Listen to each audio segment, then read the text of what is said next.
afternoon, ladies and gentlemen.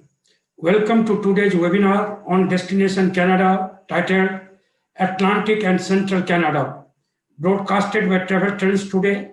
I am Murari Mohan Jha, editor. T3 will be your host. As we all know, Canada is vast and cannot be completed in a single visit. We have designed a series of interactive webinars to provide a unique platform for tour operators to create a multitude of itineraries for longer duration, multiple journeys, and thus increase income opportunities. During 2020, we have been and will continue to conduct a series of webinars highlighting several themes of Canada. Today's webinar will help you create year-round itineraries for Atlantic and Central Canada that merge effortlessly with travel thrilling out of the ordinary experiences that make a visit to Canada unique during spring, summer, fall, or winter. Before proceeding with our webinar, I would like to highlight a few important instructions in brief. Audience can feel free to click on any of the widgets available at the bottom of their screens to know the corresponding information that widget is carrying. Please feel free to ask any questions during the webinar pertaining to the topic by clicking on the Q&A tab at the bottom of your screen. Today, we have amongst us Mr. Carl Bass, Managing Director, Destination Canada, India GSA. Mr. Bass, an innovative leader and expert in promoting destinations, has undertaken various marketing communications, international trade, and finance workshops, as well as programs during the last 28 years through various global and Indian educational institutions. He is also actively involved as a guest lecturer on travel and tourism at various educational institutions in his home city, Mumbai. I would like to request Mr. Bass to enlighten you more about today's webinar. Over to you, Mr. Bass. Thank you, Mr. Murari Jha. A warm welcome to all our viewers and trade members through this platform. A warm welcome to our panelists and speakers. Thank you all for supporting Destination Canada. It is a pleasure once again to be with all of you on this platform as we negotiate through these turbulent times that are still ahead of us. I'd especially like to thank the support that we enjoy from Jackie McLean and the IRCC team at the Canadian High Commission in New Delhi, Mr. Arun Pandya, country head, general manager country head for Air Canada in India. And of course, we have with us this afternoon also presenting is Mr. Prasad Gopinathan from DMCI, who's coming to us live from Toronto. And thank you, Prasad, for being with us. And of course, this would not be complete had it not been for our co-panelists, which include several members of the trade who will be asking questions in due course. So warm welcome to each of you, Mr. Sanjay Datta, Mr. Nalin Kapadia, Mr. NSN Mohan, Mr. Pankaj Nagpal, and a few more that will be logging in as we go forward this evening. Most importantly, I would like to thank the team at Destination Canada, Carol and Conrad over here, as well as Vishaka in the back end for putting together this amazing topic that we have focusing on Atlantic and Central Canada this evening. In the last few months, since July, actually, we've been holding these content building webinars to try and get a lot more destination knowledge across to all of you. We have been extremely successful, and I would like to thank Informa Markets for that success, for providing us with this platform and their constant marketing of the content. We started in July during the peak of the lockdown with our My Canadian Summer Classic webinar, and then went on in August to the Heritage and Culture. We went further on in September to talking about road trips on the East Coast of Canada, and then went on to talking about last month, in the month of October, 14th of October, we had Canadian road trips on the West Coast.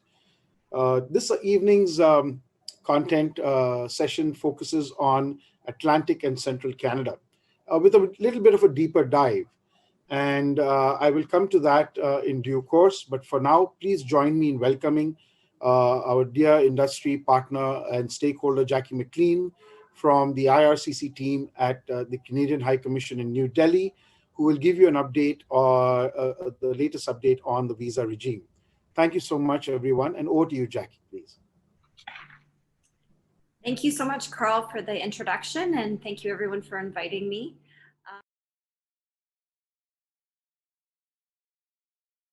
New information for you on this presentation. So I know everybody is really anxious to hear about when and how the VACs are going to reopen. So I will absolutely touch on that during this presentation. But I do want to indicate that today's presentation is valid for today. We have many changes taking place as Canada relaxes the travel restrictions. So please do keep informed by continuing to follow us on our website and on the High Commission Facebook page. So I'm just going to start the presentation by giving a quick overview of what will be covered today. So on the next slide is our agenda, which will go through the general travel restrictions, and then we will get more into specific categories for workers, students, visitors, permanent residents, and entry on compassionate grounds. We'll go through some of the changes of our processing in India due to the COVID-19 pandemic. And then we'll be also reviewing conditions about boarding, and then we'll have some time, which is probably everybody's favorite part, the questions and answers where I'm on the hot seat. So next slide, please. So most people, as you're aware, for tourism in particular, cannot travel to Canada at this time. Canada has seen probably the largest number of COVID cases since this started in March. And I would say probably, well, not probably,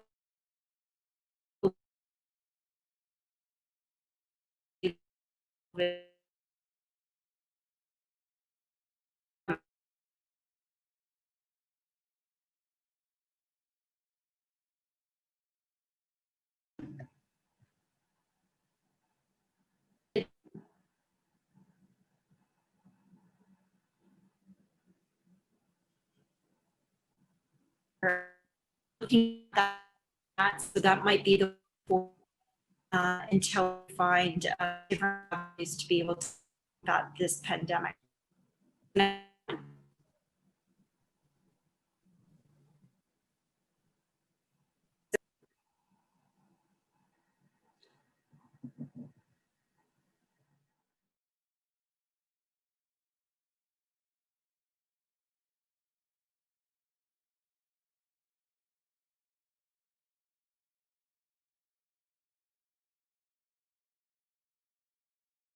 Connectivity issue with in Jackie's side.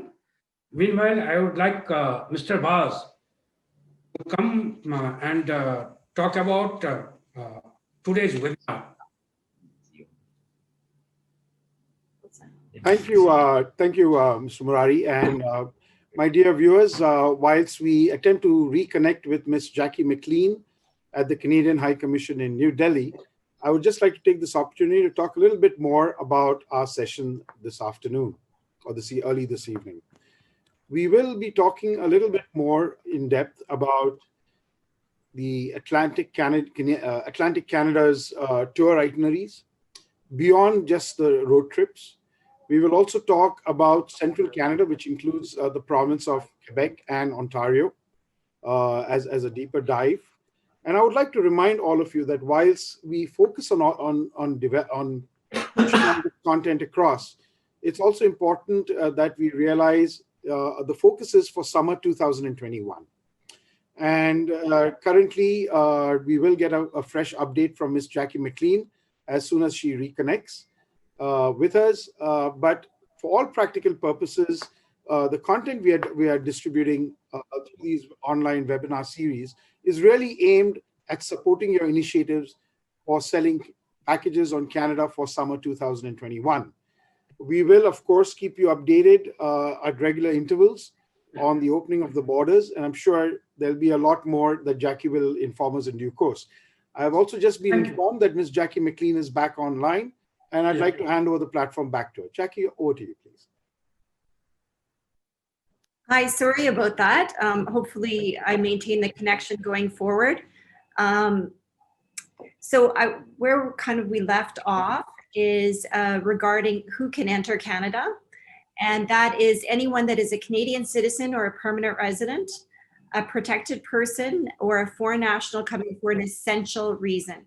So the main part of this presentation is going to be going through what is an essential reason. And so the next slide is talking about travel exemptions for workers, students, approved permanent residents, immediate family member, and those that require Government of Canada approval. So it's becoming more complex for people to understand who can enter the country. I know that we regularly liaise with the airlines to indicate to them who is exempt from the travel restrictions, but we strongly suggest that people do their own research regarding if they can travel and their particular situation. If they are confused, IRCC now has a website that's got a chat bot, and the chat bot actually indicates to you, you can type in your question and it will provide you with the information for your specific situation. So we also encourage you to try that from our website to type in your question, and the chat bot should be able to direct you to the correct spot. Next page. So we're going to start with workers. Workers can enter Canada. Basically, we have some workers, those that require a work permit, and those that don't require a work permit. So the ones that require a work permit, they're exempt the travel restrictions if they have a job to go to. So if they have a work permit, but they don't have work in Canada at this point in time, that is not considered essential. The other thing is, if they were previously in Canada, made Canada their home, and want to return, those folks are also exempt. I would indicate, though, that it needs to be very clear that they left Canada and were intending to return very quickly. They still have a job there. They still have their family there. They still have an apartment there. This isn't, I left last September and now I want to return. You have to very clearly show that Canada was your residence and remains your primary residence. So the next slide is for workers that we are prioritizing. So it's basically, I've divided it into 3 groups, and a lot of these folks should be getting their passport request letter in the near future. And so those are workers on supply chain management. So those workers that we really need in order to make sure that our infrastructure continues to function, such as truck drivers, making sure that they are able to cross the borders and get critical supplies to people, that we have farmers that are able to get their crops off, those types of occupations. I've listed them in this slide, but it's also listed on our website. The other one being healthcare. So anywhere from like clinical researchers to doctors to nursing home attendants, those folks will also be considered as essential workers. And a lot of those people will be biometric exempt and will be issued their work permit and required to do their biometrics upon arrival. The last one is our Bollywood stars. And even though they may not be biometric exempt, we will be prioritizing them. They are an essential industry in Canada and will be allowed to exempt from the travel restrictions. Next slide. So we're going to look at essential workers without a work permit, and those would be providing essential emergency services, healthcare, marine crews, and probably the one that's most relevant to India is after sales service. So if a piece of equipment was sold to a Canadian company and it is required to be installed, or people are doing repairs on it as per the sales agreement, those folks would be exempt from the travel restrictions. Next slide. International students. Again, we know that India is by far the largest country where we select international students from. We have a large international student community that is wanting to go to Canada as soon as possible. And what we've done from the beginning is try to look at who are the essential students that need to go to Canada. So obviously, right from the beginning, it was people that normally made Canada their home. Now, I would say all of those students are back in Canada. If they were previously there, they had an apartment, they had their studies, they've gone back to Canada.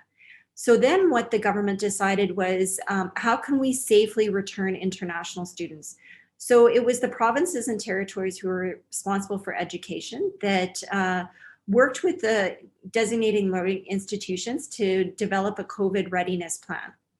With the COVID readiness plan, it was basically covering things like to provide the information to the student before they entered Canada about the quarantine period and how they would need to quarantine, to ensure during the quarantine period they were monitored and had the essentials of life, water, food, medical supplies. And then the other thing was to make sure that should somebody come in contact or contract COVID, that they had a plan in place for the institution to be able to, as safely as possible, make sure to alert students and do their due diligence to make sure that the students were as safe as possible. So there's a number of learning institutions that are now on that list. And the list is always growing. We're updating the list every 2 weeks. So there's a significant amount of students now that are able to enter Canada. Where many of them now are not able to enter is because they don't have their visa. So we are anxiously awaiting for the vax to open. Very, very much like many of the students. But right now we're going through a lot of the cases of folks that can travel, they are travel exempt, and they have a passport request letter. So we're busy printing visas. I know a lot of people think, well, the vax aren't open, so we're not, we're doing a disservice to many of our clients. But in fact, we are working through many of the cases where people have their passport request letter. We're printing them, we're returning them, we're using the two-way courier.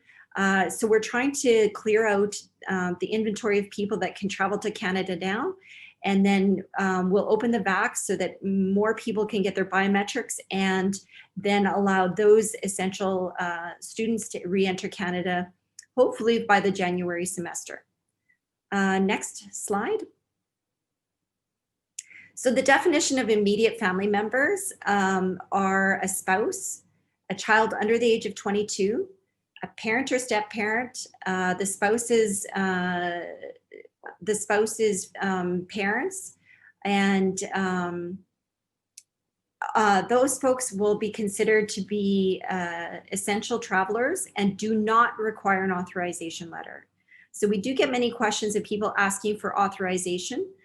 You do not require authorization to travel. What you should have, and to show to the airlines, is that your family member in Canada is a Canadian citizen or permanent resident, and that you are related to them. So I know that the Indian passport shows who your parents are. That would be sufficient, as well as the permanent resident card or Canadian citizenship passport or certificate from the immediate family member in Canada.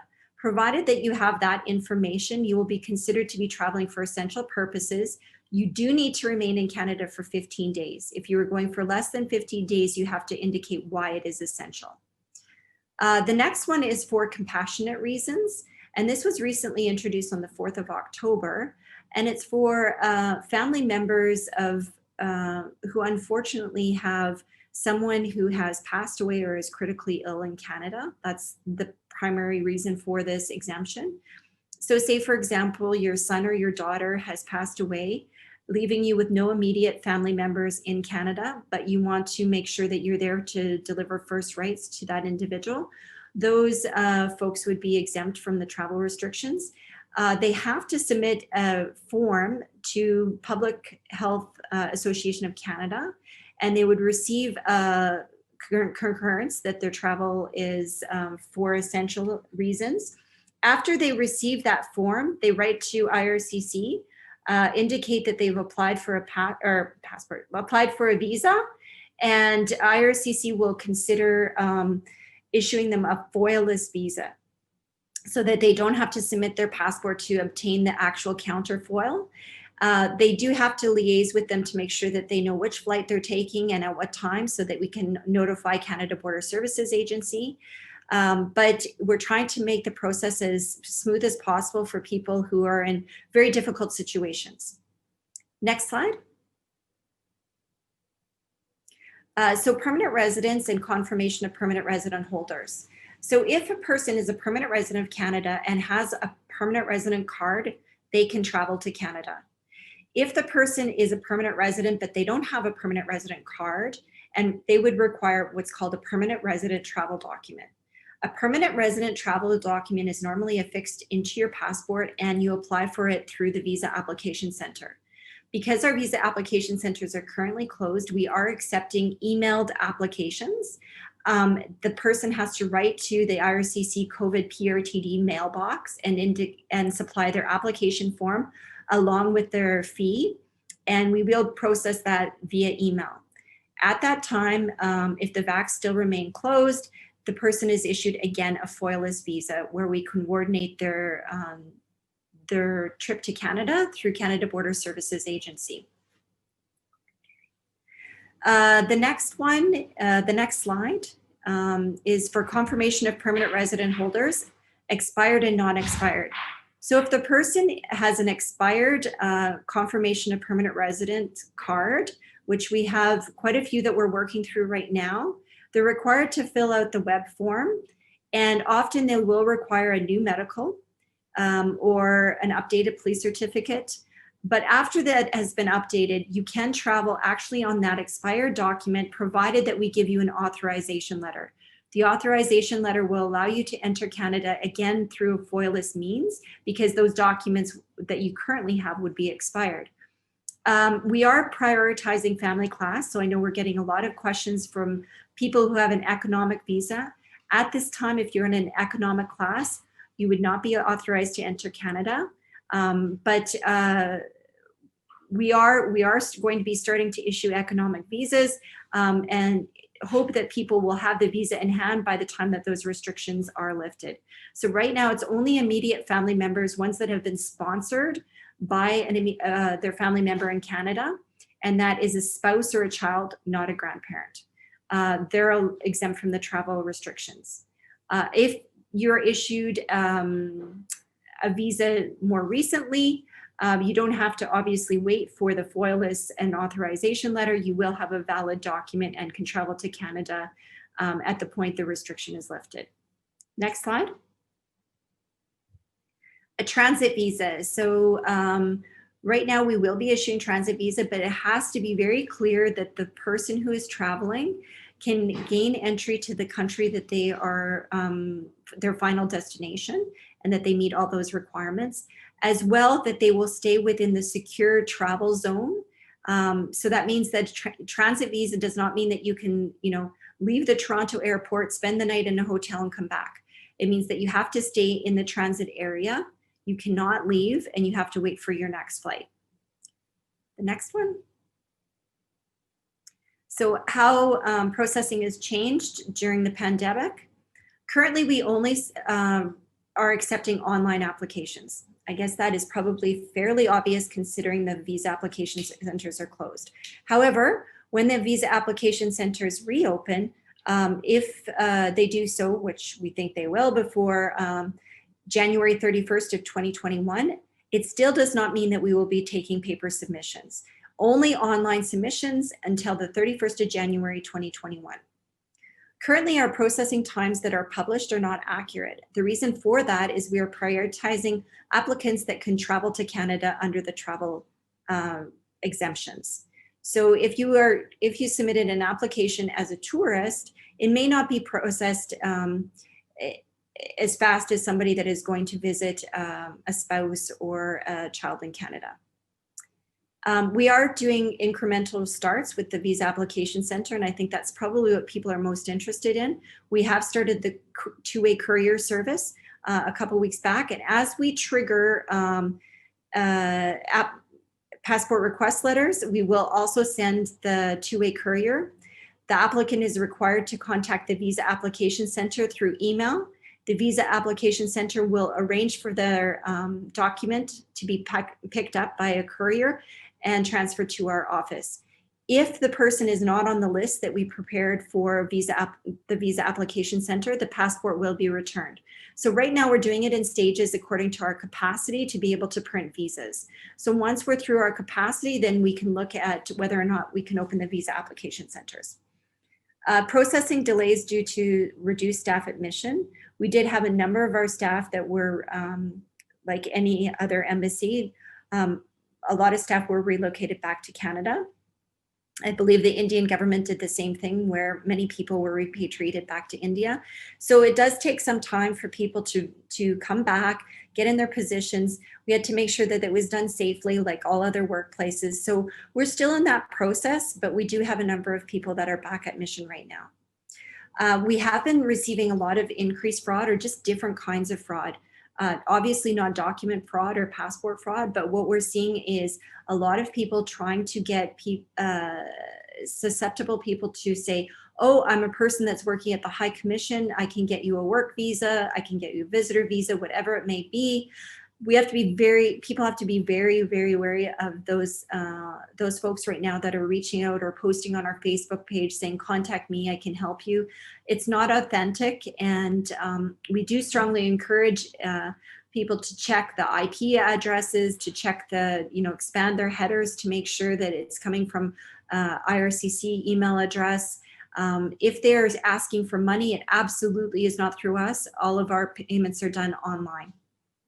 Okay, next slide. When you're traveling to the airport, you must wear a mask, and you will be temperature checked, and you have to have a quarantine plan in place. So probably at all points, people will make sure that you are healthy. There might even be a short questionnaire for you to complete to make sure that you haven't had fever, you haven't been in contact with somebody that's had fever or symptoms of COVID, and that you have your solid quarantine plan in place. That means that you know that who's going to pick you up from the airport, where you're going to stay, make sure that somebody's able to deliver goods to you while you're in quarantine. Next slide. This is just to reinstate that anyone that violates the conditions of the quarantine is subject to a $750,000 fine or 6 months imprisonment. So we, like many other countries, take it very seriously in order to stop the spread of COVID, to make sure that you do honor that quarantine period. The only exemption would be some folks that are going to, for compassionate reasons, and they may be able to get a short-term exemption, say, for example, to attend a funeral or to see their loved one if it's not going to be that much longer before they pass. So those are really the only exemptions, but you have to get special permission through the Public Health Agency of Canada. Next slide. So this just goes through, we have a QR code there, which I think is very handy. Sometimes our online application can be a bit cumbersome. If people want to take the time to scan the QR code, it will bring up a step-by-step guide on how to apply online. We also strongly encourage you to follow us on Facebook and Twitter. We are providing updates regarding visa application opening, any changes to our policy, DLI lists, travel exemptions. So please do follow us, because you will receive a lot of information and updates on our social media sites. And now everybody's favorite part, the question and answer period. Sorry, I should go through this. I just wanted to make sure that everybody knew how to contact us. So the Delhi Immigration mailbox for questions, the COVID for travel authorization and exemptions. So those folks that require an authorization are the ones that are going to visit a temporary resident in Canada. So not an immediate family member that's a Canadian citizen or permanent resident, but who has a temporary family member in Canada or an extended family member in Canada. So for either of those two reasons, you need to write to the COVID TRP authorization exemption. And now we get to the questions and answers. So hopefully you found the information or the overview useful, and hopefully I can answer some of your tough questions. Thank you. Thank you so much. The presentation was indeed quite informative with some new information. We do have a few questions for you. And the first question is from Mr. Kundan Prabhu, Associate Vice President and Head, Visa and Passport Services, Thomas Cook India Limited. Mr. Prabhu, please. Thanks. Thanks, Jackie, for the quite insightful presentation. I think a lot of our queries have already been answered in your presentation today. So, but I still have some quick queries that I'll run through. I understand biometrics is still not open, and we do have a travel exemption rules set up now. So what happens to those who are exempted from biometrics? Are they allowed to apply visas now? Someone like, a child under 13 years who does not require a biometric, or maybe a previous rejection case where a biometric is already been submitted. So do you think we can go ahead and submit these cases? Of course, if they fall under the exemptions rule. So we have not stopped processing applications. I would encourage people that are planning on travel to Canada to submit their application, regardless if they're biometric exempt or not. So don't submit an application for a child if they're traveling with the parents. Do submit it as an entire application. It's just that the parents will not get we won't be able to complete their application until they can complete their biometrics. So absolutely, you can continue to submit applications. It's just that it will be on hold until the biometrics is complete. Does that answer your question? Oh, okay. Yeah, pretty much. Thanks for that. So I'll quickly move on to the next one. We also have a scenario where applications were submitted online, the visa fee was paid online.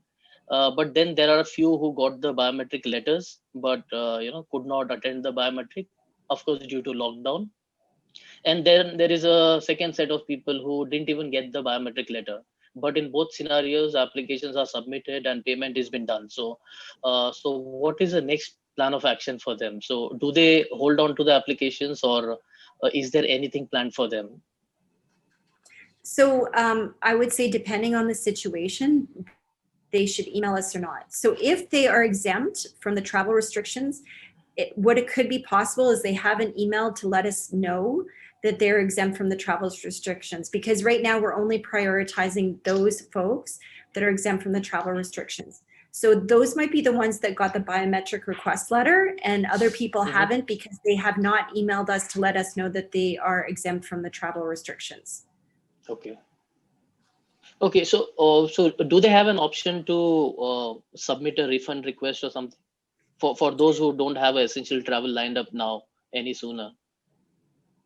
They can, but if the application has already been in process, which many of them are, so basically once you have gone online, paid your fees, and somebody has promoted your application and it's in queue for review or sent you a letter, you would not necessarily be able to receive a refund of your application. What I would suggest that they do is provide updated information from when they do want to travel. So if they can provide that updated information through their MyCIC account, that would be the best thing to do.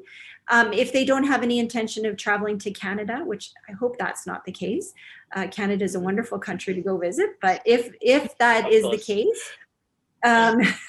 then yes, they can ask for a withdrawal, but just to note that they may not be eligible for a refund.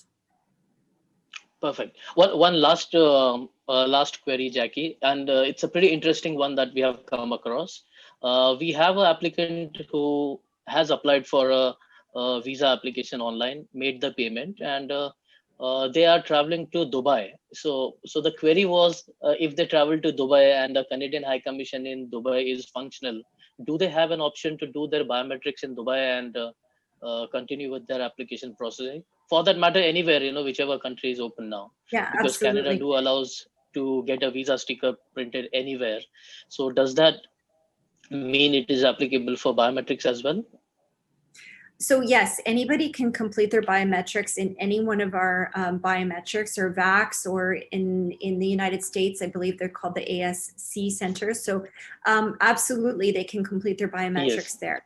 Where I do want to caution people is that after the biometrics is completed, you should let IRCC know that you are exempt from the travel requirements. So it's not instantaneous that once you complete your biometrics, we're going to action your application and you'll be able to submit your passport in Dubai. So yes, you can complete your biometrics, but it's not necessarily that it's going to go a lot faster for you.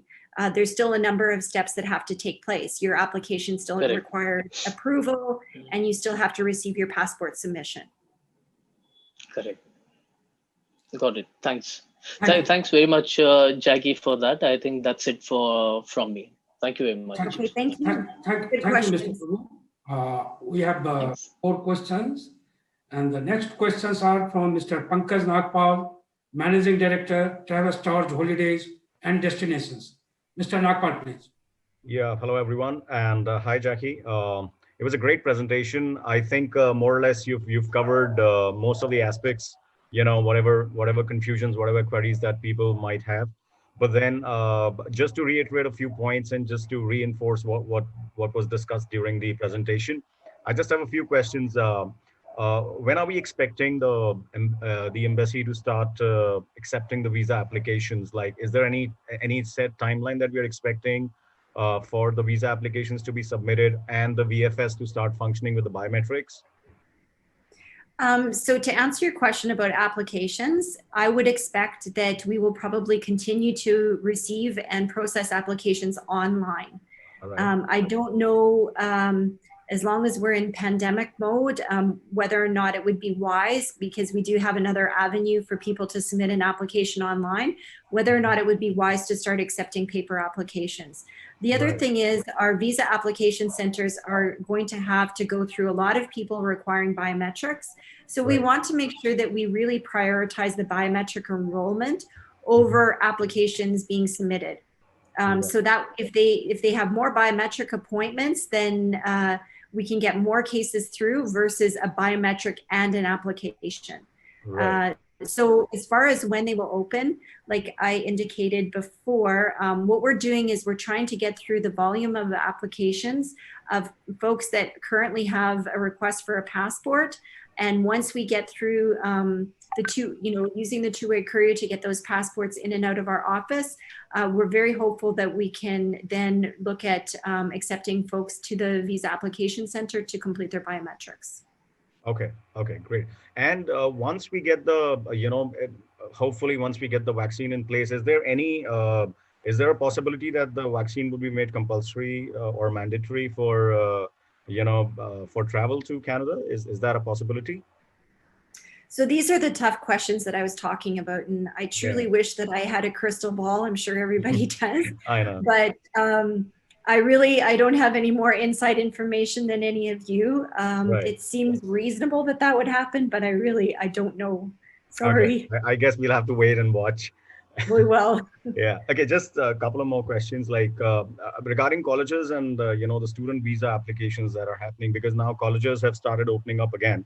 So are we expecting the student visa applications to be submitted now to start anytime soon now? For those who have not applied yet, like, they've got admissions and everything, but then they've not submitted their applications yet. So are we expecting that anytime soon? So right now, absolutely, the students that are going to the designated learning institutions that have a COVID readiness plan, they can submit their applications and expect that hopefully they can go to school in January. But we do have, you can imagine, we've had a substantial impact because of the pandemic, and we have a lot of students right now that have received their approval in principle and have already started studying online. We need to prioritize those students because they've already started and they want to go to Canada and they're exempt from the travel exemptions. So we will definitely be prioritizing those students over ones that will just be starting in 2021. Okay, but is there any set timeline for that? I mean, any time that we are expecting that, when this process is going to start? Like, When I'm sorry, you mean when? The I'm sorry, can the you? actual applications, like can they do it right now, or is it like how does it work now? They can submit an application, absolutely. Okay, I just want to be able to manage expectations for right, people that are planning on submitting their application and traveling to Canada before January. right, I think Air Canada might be presenting today as well. And there's only so many flights, and we have a right, lot of students that are going to want to go to Canada because they've already started studying and they are, a designated learning right, institution. right, Whether or not there will be even enough flights to have everybody else that's starting in right. January, I'm not sure. So I think it's just to manage the expectations of students that are applying for the January enrollment, that they may have to start studying online. Okay, And it's going to take a while. We're already at the beginning of November. To think that we're going to get through everything and have everyone be in Canada by January might be difficult. oh yes, I understand that. Okay, and what about the PR visas? Are they being extended? Like the ones who those who have already been issued and then yet they've not been able to travel. So is there a plan to extend those visas, like their permit to enter Canada and all that? Is that a plan? Yes. So the ones that have expired, it's our team in Ottawa that's dealing with those folks. And what Mhm. they're doing is they're issuing them foilless visas. So you're not going to actually see an extension in their passport. Right. What they're doing is just making sure that their medicals, everything is up to date. Mhm. And it's primarily for family reunification. That's the priority right now, not economic class. Right. But they're working their way through the people whose visas have expired, the COPers have expired, and to issue them foilless visas after they have gone through why they're entering Canada, if they have an essential reason, if they have a family member there, and that they have the flight, and then they'll be issuing them an authorization letter. Right, right. Okay. Just one last question. Just this happens to be my personal thing also, because we have a case where my aunt needs to travel because her daughter's expecting, So in this kind of a situation, is it possible to apply for a visa right now for her, like in such a situation when she needs to travel for a delivery? Yeah, absolutely. We've never stopped accepting applications online. And Okay. where the people are exempt from the travel restrictions, they Mhm. have to notify us to make sure that their visa is processed. Okay. So if she hasn't applied, she should apply. And Mhm. after she applies, she should email us at the email address that I provided in the earlier slide, Right. indicating why she is exempt. Okay. Then the application would be processed, and she'll receive eventually a passport request letter and instructions on how to submit her passport to the visa application center. So there are a number of individuals right now that have applied for a temporary resident visa over the last 7 months. Right. And we are actioning all of those cases to make sure that eventually they will be able to submit their passport requests. Those are the ones that we're trying to get through right now Right. before we start having more people through the VAC completing their biometrics and then submitting their applications. Right. So absolutely do that. So when we submit the application and we write to the High Commission, do you need any supporting documents for that? I mean, any medical reports or anything? No, so it depends. I'm assuming that the person in Canada is a permanent resident or a Yes. Canadian citizen? Yes. Okay, so if they're a permanent resident and Canadian citizen, when they write to that email box, they have to provide the evidence that their immediate family member, daughter or son-in-law, whatever it is, Right. that they're a Canadian citizen and a permanent resident. If they have an immediate family member that's Canadian citizen or permanent resident, they are exempt from the travel restrictions. They just have to provide evidence that in fact they meet the travel exemption. Okay. Okay. Great. Thank you so much. And Thank you. I think that's about it from my side. Thanks so much, Jackie. Thanks. Thank Oh, you. thank you. Thank you, Mr. Nagpal. Thank you. Thank you so much, Jackie, for addressing these questions. Thank you again for your insightful presentation on the visa. Our next speaker is Mr. Arun Pandya, General Manager, India, Air Canada. Welcome, Mr. Pandya.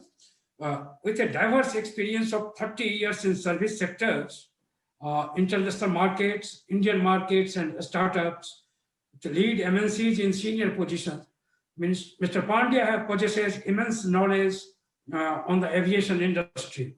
His key areas of experience have been in sales and marketing, financial and project planning, distribution, brand management, government relations, innovations, and incubations. Over to you, Mr. Pandya. Thank you, Murari. Thank you. Thank you.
Thank you.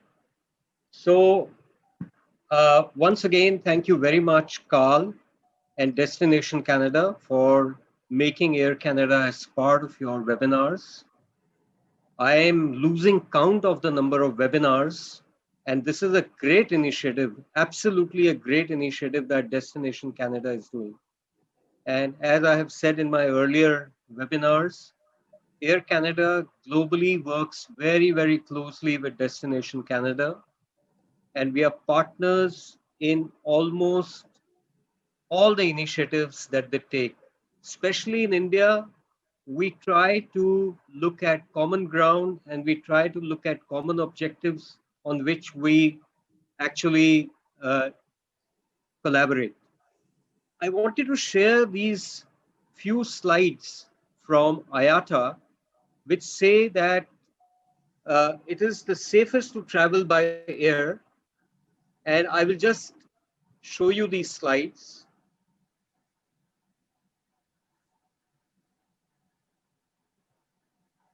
So the risk of contracting COVID-19 on a flight is very, very low.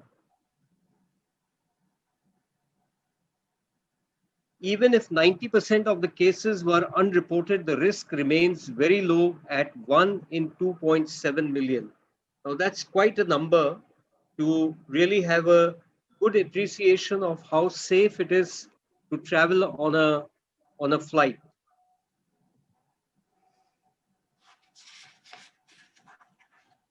And most of these 44 cases that happened before mask wearing or biosafety measures were put in place. Safety is always our number one priority. And that goes for all the airline members of IATA, because IATA themselves have been focused on safety during the COVID times. It's like an overdrive for them. So far as Air Canada is concerned, you would have seen our video of our, Care Plus. What I wanted to highlight is that Air Canada has actually, yeah.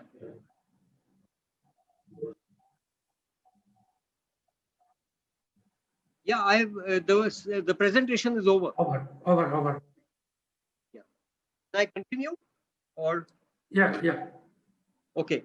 So the most important thing that Air Canada has done is that wherever we are flying to, whichever country we are flying or city we are flying to, we have imported special equipment from Canada to sanitize the aircrafts.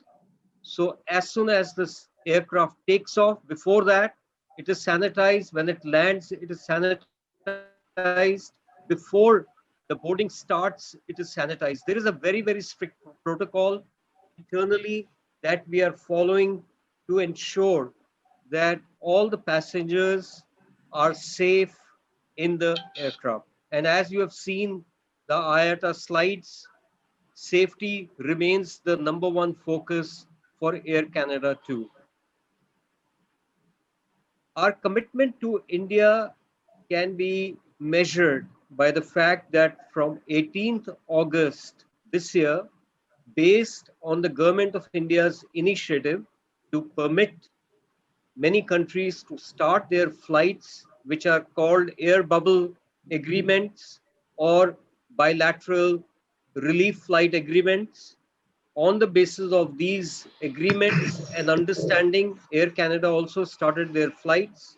We are now, we did our flights in August, September, October, November continues with 4 flights a week to Toronto, 3 flights a week to Vancouver. And the good thing is that the Government of India has given us the clearance now to operate our flights right up to March 2021. The bandwidth of the time and the period is so good that people who are planning to make, plan their bookings or plan their travel based on the eligibility criteria that Jackie just highlighted can do so. And there are many flexibilities when you're doing your bookings. So without any fear, you can go ahead and do your bookings. The other thing that I wanted to highlight is that while we do not know when the airports will commercially open in India and all kinds of traffic can be welcomed in the country, and similarly it goes for Canada, we are looking at a situation where when that happens, we are already ready. Our forecast is that perhaps in the first quarter of next year, the airports should open and the flights should start on a normal schedule. And they will no longer be then the special, bilateral air bubble flights. The other thing that our research has shown is that the first segment that is really going to take off between the two countries is the VFR traffic. So the VFR traffic, and that is our feedback firsthand, the VFR traffic is really waiting to travel. Also, with the initiatives that Destination Canada is taking to promote leisure traffic with many stakeholders on board in Canada, our perspective is that we will support these initiatives completely and fully. We will do a deep dive with Destination Canada to see how we can contribute our bit to make that initiative a success. We are also looking at other initiatives once the airports open, especially for the travel trade, so that we can encourage employees of travel companies to travel freely to Canada on a very special package price. And we will reach out to Destination Canada to see how we can collaborate on that initiative. And of course, you have DMCI on this webinar. So all these, I call these stakeholders with a common purpose of ensuring that there is traction between the two countries. I also wanted to highlight the fact that the student segment, it's a very good initiative the government of Canada has taken, where they have created the DLI list for all those institutes or universities that do the compliance on COVID as set by the government of Canada,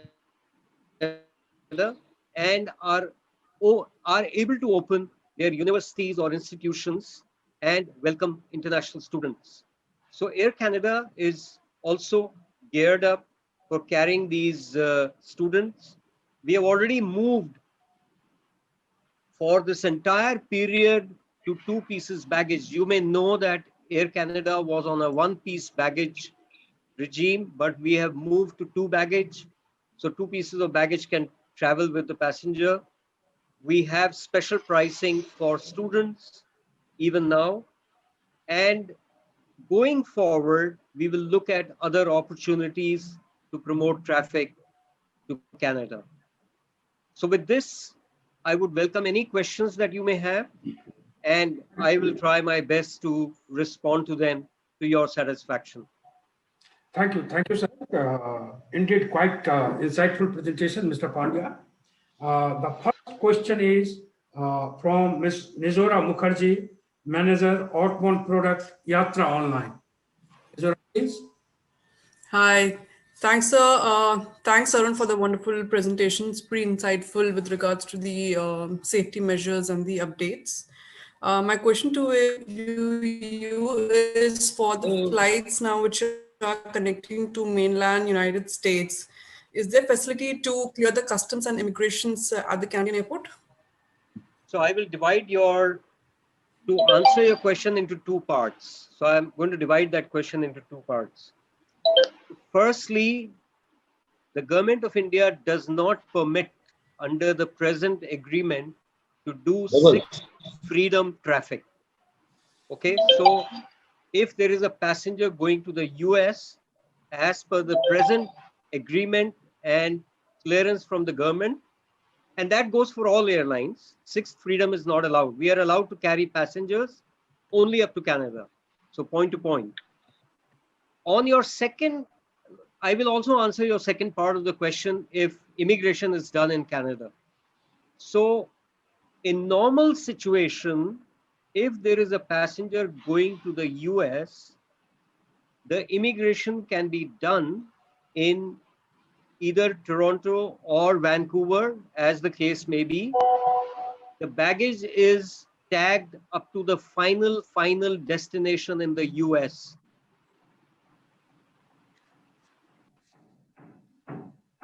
The passenger does not have to go through right up to the final destination, except as these baggage are x-rayed, if the custom wants to have a look, say the US customs want to have a look at what is inside the bag, then they will call the passenger and ask him to or her to open the bag in front, or they may open the bags themselves to check, and they will put in a slip saying that we opened your bag. But your baggage is checked right. So when you arrive in the US, to whatever city you're going to, you just go to the domestic belt, pick up your bag and walk out. The immigration in Canada is really a matter of minutes. It is so fast, it is incredibly surprising. So that is a very, very big USP for passengers going to the US. However, what is required if it is an Indian passport is either a transit Canadian visa or a Canadian visa per se. So without a Canadian visa in the passport, whether it is a transit visa or a tourist visa, and the passenger is transiting Canada to the US, they will need that visa. Otherwise, they cannot transit through Canada to the US.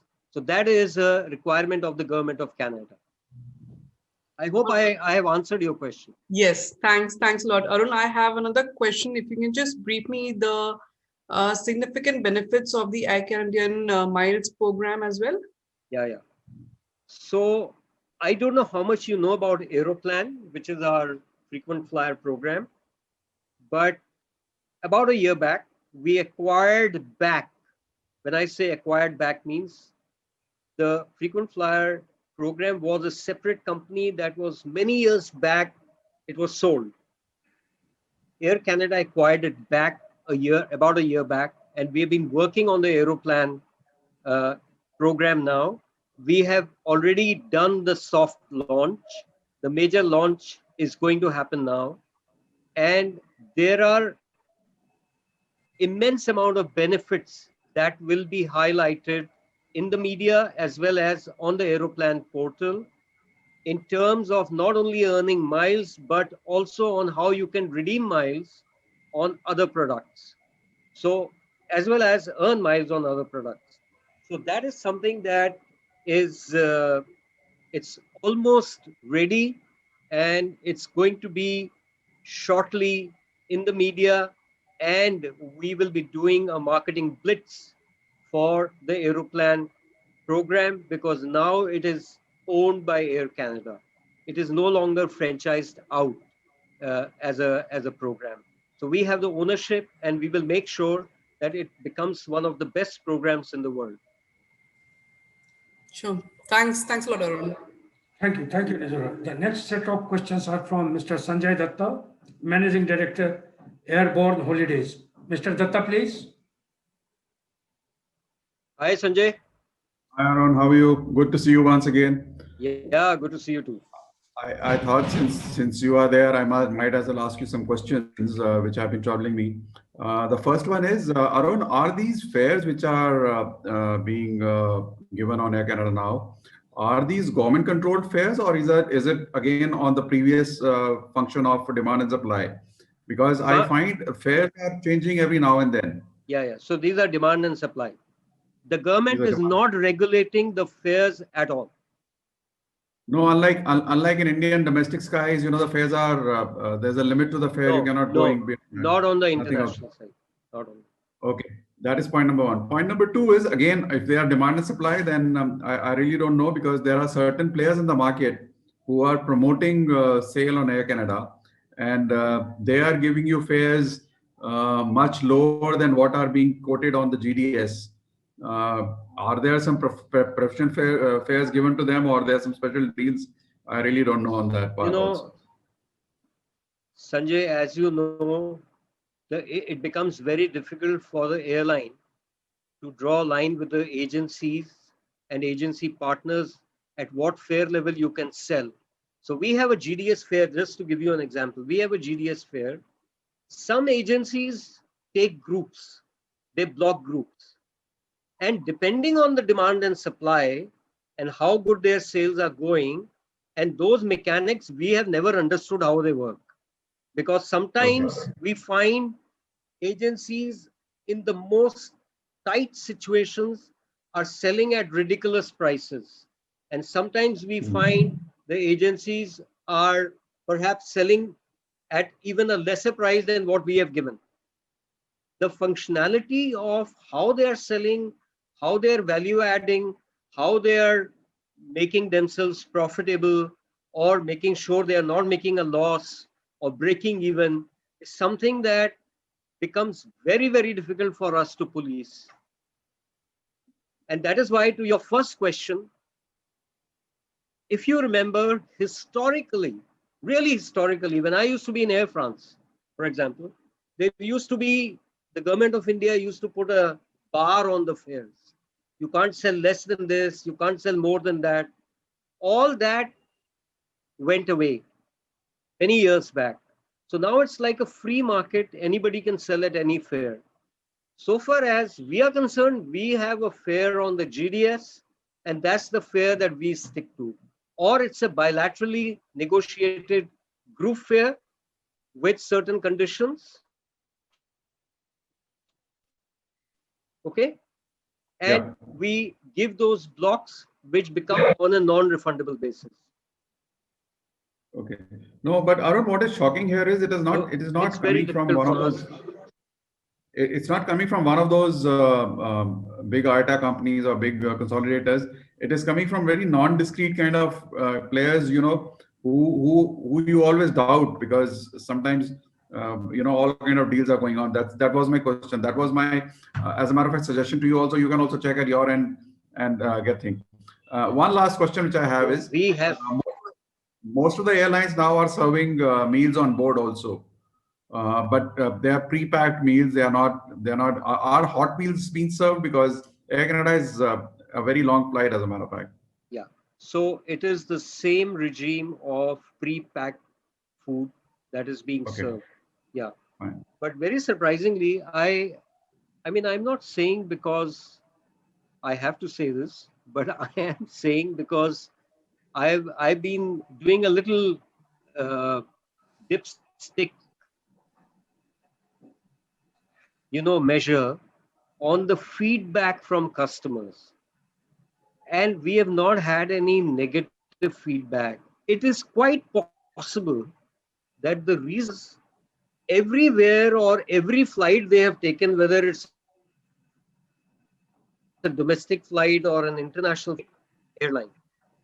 So mostly all airlines are going through the same syndrome of very limited crew contact with the customers. And that is why, for example, we are putting, earlier in business class and economy, premium economy, you used to get a bottle of water and all that. Now it's on every seat.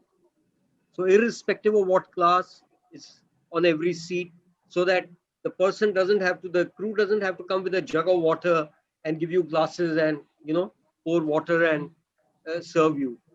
So we are trying to minimize, and these are the SOPs also being formulated both by the governments of India and Canada, as well as IATA. So everything is really being part of the SOPs that are being set by IATA and the various governments. You see, for example, the middle seat, the person has to wear a PPE. Yeah. For example, even on our flights, now the situation has become on our flights. Other people also want a PPE kit, which is also we keep extras and give it to them, because if they want, we give it to them. So, it's safety is of prime consideration right now.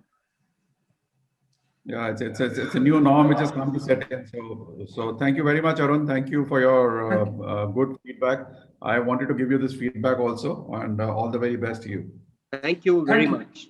Thank you, Ms. Mukherjee and Mr. Datta. Thank you, Mr. Pandya, for such an insightful presentation, as well as addressing some fundamental questions. Thank you. Now we are coming on today's theme to further check out what unique products Atlantic and Central Canada has in store for us. May I please welcome Mr. Baz to further explain about the exclusive offerings. Thank you, Murari. And before I begin, I just want to thank Mr. Arun Pandya from Air Canada for being with us this evening. And of course, to Jackie McLean from the IRCC team at the Canadian High Commission in New Delhi. Thank you, Jackie, as well. This evening's content focuses on Atlantic and Central Canada. And for this, my colleague Carol Paul will shortly present a set of itineraries that will also be mapped to some content on a particular region or destination. So we will begin with that in a few minutes. I would like to take this opportunity to thank our fellow travel industry professionals who have come online this evening to post several questions. We still have many that are joining us and will come on in due course. We are also ready to take your questions on the message, which will be relayed back. If we have more time, will be relayed back to Murari and then accordingly to the panelists. For those questions that don't get answered this evening, rest assured we will get in touch with you offline. Now, once again, before I get Carol on, this is just a gentle reminder to all of you that we are focusing on summer 2021. And for this particular perspective, it's important that we understand the strengths that Canada offers for the coming summer season.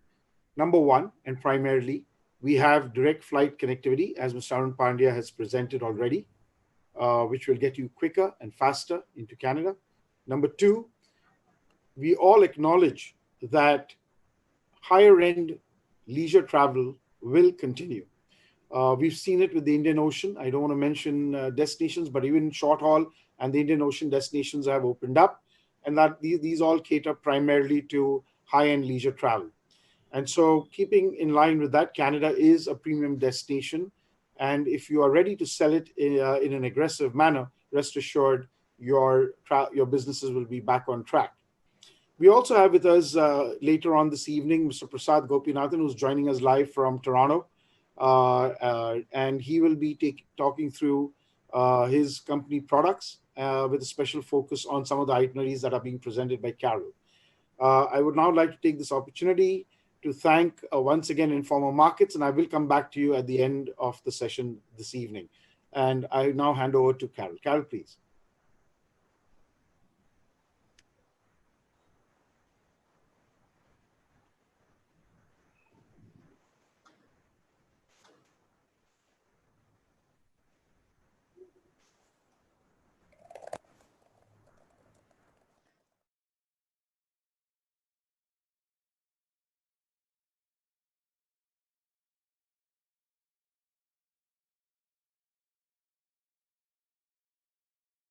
Conducted in the past, and taking some elements and helping you prepare an itinerary that will give a unique experience to your client in Atlantic and in Central Canada.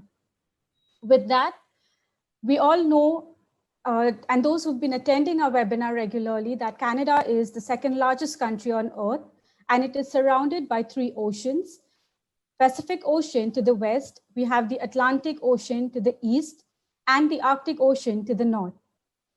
We would be focusing more on Atlantic Canada, which covers your Newfoundland and Labrador, Prince Edward Island, Nova Scotia, and New Brunswick. Towards the central, we have Ontario and Quebec Province. Prairie provinces consists of Alberta, Saskatchewan, and Manitoba. And towards the west, we have British Columbia. We have 3 territories towards the north, which is Yukon, Northwest Territories, and Nunavut. We'll begin with our first province, which is a part of Central Canada, that is Ontario. Ontario is a diverse province. It has 2 capitals, Ottawa being the federal capital of the country and Toronto being the provincial capital. One of the highlights of Ontario is the freshwater beach, which is on Georgian Bay. It is a must visit. It's 14-kilometer long, and it should definitely be included in your bucket list. Ontario is basically a 4-season destination. So the spring highlights the Tulip Festival in Ottawa. The summer has great adventure activities. The fall is a beautiful way to explore, especially when you opt for hiking or road trips. And the Rideau Canal in winter, which is located in Ottawa, is one of the longest skating rink that you can experience. There are 2 major international airports, which is the Toronto Pearson International Airport and the Ottawa McDonald International Airport. Let us begin with Toronto, like I said, which is the provincial capital of this particular province. There are some exciting day trips that you can opt for, like visiting the Hamilton Mountain, hiring a 30-minute exotic car and exploring the scenic country roads, which gives you a beautiful view of the Lake Ontario and Toronto skyline. Tobermory and Flower Pot Island. Here you can see rock formations actually in the shape of flower pot, and you can opt for the amazing scenic cruise tour as well. You have the Bruce Peninsula National Park, which is famous for swimming and camping, and the Miss Midland 30,000 Island Boat Cruise, which is at Georgian Bay, is a great experience that you must not miss. Now, Toronto is the 5th largest city in North America and the largest city of Canada.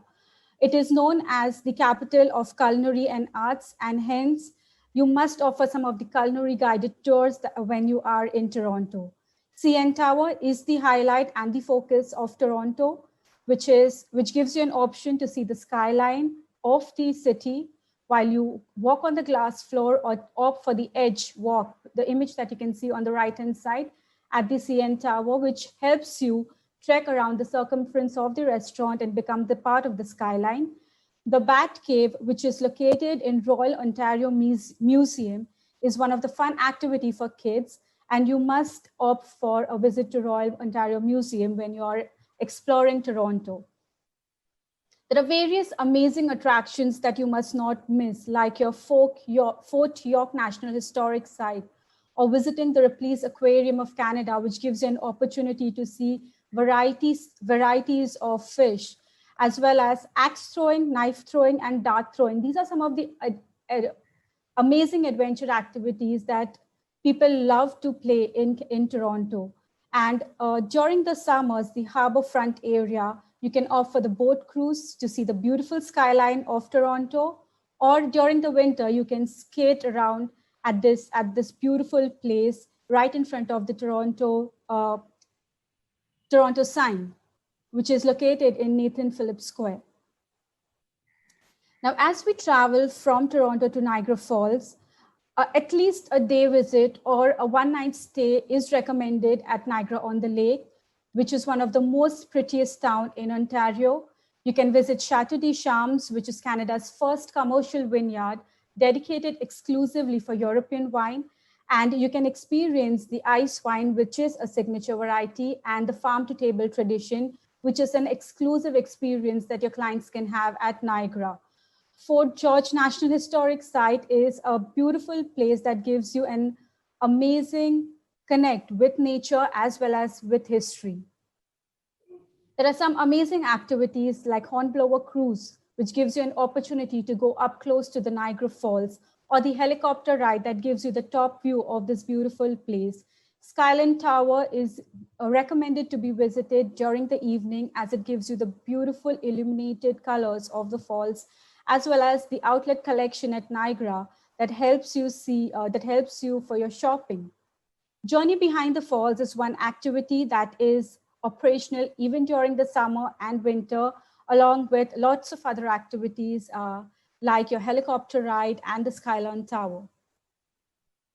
Now, Ottawa is basically the capital city of Canada, like I said, and the Parliament Hill is the highlight of Ottawa. One of the top attractions, it allows you to admire some historic paintings, architectural decorated with Canadian motifs, as well as in the evening, there is amazing sound and light show on Parliament Hill. One of the must-do experiences in Ottawa is opt for either a gourmet food tour or a dining tour that gives you an opportunity to explore food shops, farmers markets, as well as restaurants. Some major attractions or some amazing summer activities is you go for a skydiving in Ottawa. There are certain tour operators that gives you amazing experiences. Byward Market, you can explore this market and see the different kinds of cheese it has to offer. So Ottawa has total of 7 national museums and 16 others. You can visit to any one of your interest and your choice. And you can definitely relax at the Nordic Spa Nature, like you can see the image on the right-hand side, or opt for ice fishing at the Ottawa River. Let us see a short video on some of the must-do activities in Ottawa.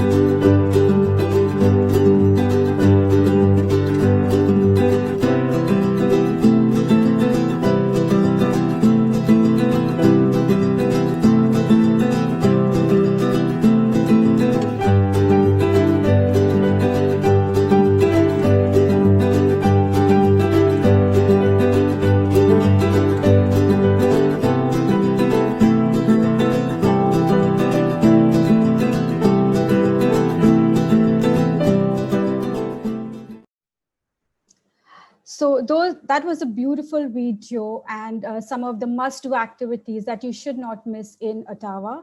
Now, once you've explored the Niagara Falls, experienced the winery regions at Niagara Falls, explored the beautiful city of Toronto and the Ottawa city, the capital city, if you want to stop by for a day or a one-night stay at any of the islands, Thousand Island is something that you should not miss. It's a beautiful island getaway option. You can opt for a narrated boat tour or a helicopter ride, And both of these tours shows you the scenic view and the beautiful view of this island, as well as explains you the history and takes you to a complete journey of on the history of this particular island. One of the amazing activity in this island is the night skiing, which is available at Dry Hill and is one of the famous activities during the winter. And during the summer, you should visit the Fort Henry National Historic Site or the Hop on Hop Off Trolley Tour. Now, when you drive from Toronto to Blue Mountain Resort, which is Ontario's largest mountain village resort and is nestled on the shores of Southern Georgian Bay, it's just a 40 minutes drive. It's loaded with lots of adventure activities, like you can see on the right-hand side, the open air gondola. A must-do activity here is the Hummer Tour or canoeing, kayaking. Apple Pie Trail is something that you should not miss, that gives you an opportunity to explore the farms of how the apples are grown and experience how the pie has been prepared. And during the winters, you can opt for snowshoeing or wine tasting, as well as some of the sleigh rides, horse-drawn sleigh rides in Blue Mountain Resort. Now, if you want to experience camping or glamping, whether it's backcountry camping or front country camping, or whether you've opted for a road trip with your vehicle or with your recreational vehicle, Algonquin Provincial Park is something that you should not miss. So you have an option of backcountry camping here, as well as front country camping. There are various adventure activities like boating, fishing, whitewater canoeing is something that you should not miss. And during the winter, you can definitely experience cross-country skiing. Winter fishing is not permitted in this provincial park, and snowmobiling is only permitted on the hydro line across the Clyde Township. This is a map and how you can help your client create an itinerary or explore the beautiful province of Ontario. So you arrive in Toronto. We have direct flights from Delhi from Delhi and Mumbai to Toronto. You stay for 2 nights in Toronto and do a day visit at Niagara Falls. Do visit Niagara on the Lake, and then proceed onwards to Blue Mountains. It's recommended that you do a private tour or a private vehicle tour or a seat and coach tour in Toronto and Niagara on the Lakes if you prefer to. But it's always recommended to opt for a road trip while you drive from Toronto to Blue Mountains and onwards to Muskoka. Muskoka is again a very beautiful place for camping, and then into the wilderness of Algonquin Provincial Park. Now, while you drive from Algonquin to Ottawa, you do a day visit at Kingston and then stay for 2 nights in Ottawa and fly back out. So this is one of the options. Of course, depending on your clients, you can amend the number of nights and the itinerary. We come to a second province, which is Quebec. Now, majority of the population of Quebec do reside in the southern part of Quebec. And like you can see on the map, we have Quebec City and Montreal City right over here. Now, St. Lawrence River is one of the longest rivers in the world, which flows about 1,200 kilometers to Quebec. 2 major cities that we are going to cover, which is the Quebec City and Montreal. And there are 2 major international airports, which is your Pierre-Elliott Trudeau in Montreal and the John Lesage in Quebec City.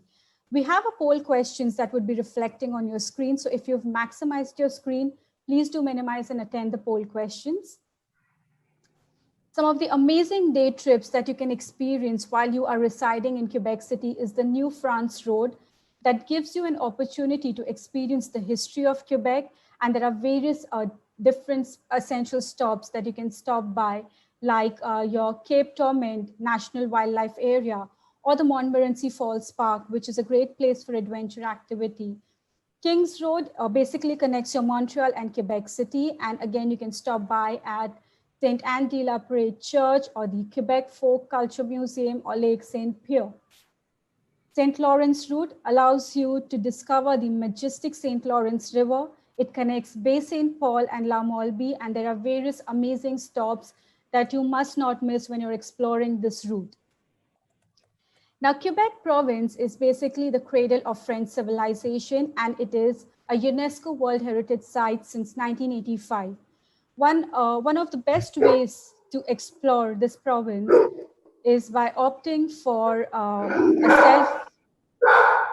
unguided tour or a guided tour, and visiting Huron-Wendat Museum, which gives you an amazing experience of the indigenous culture.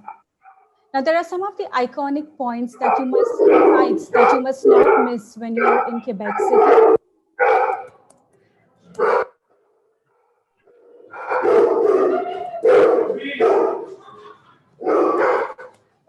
Request everyone to please be on mute.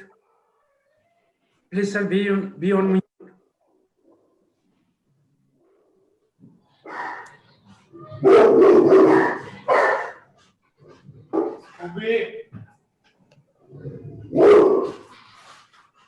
Sir, please be on mute.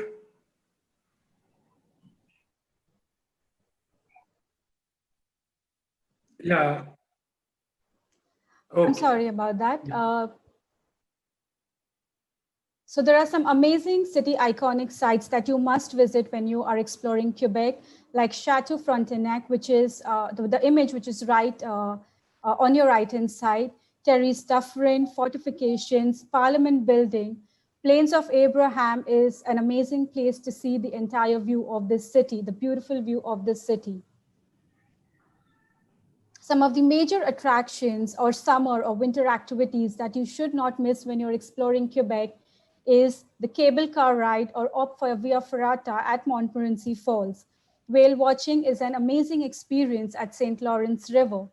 You can zip line or air canyon. It's another ride that you must opt for when you're visiting St. Anne. And you must stop at the shrine of St. Anne de Beaupré, which is one of the oldest pilgrimage sites of the continent. And during the winter, you must visit the Hotel de Glace, which is the ice hotel. It's either you opt for a one-night stay or just visit to see the beautiful ice sculptures that this particular hotel has to offer. Now, once you arrive to Montreal after you've explored Quebec, Montreal is basically one of the city's famed cobblestone old towns, and it's very famous for some restaurants and shops. Mount Royal Park, which is Mountain Park at the heart of the city, is one of the most iconic landmarks. And you can see the amazing view of the city skyline from here. Notre Dame Basilica at Old Port of Montreal is a must visit. While you visit the Notre Dame Basilica during the day, you must also see the amazing sound and light show during the evening. Place Jacques Cartier is a beautiful place to watch the street performers and portrait artists.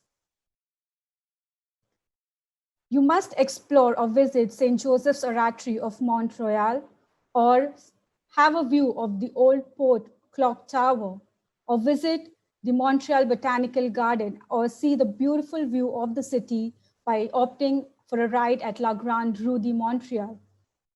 The image that you can see on the right-hand side.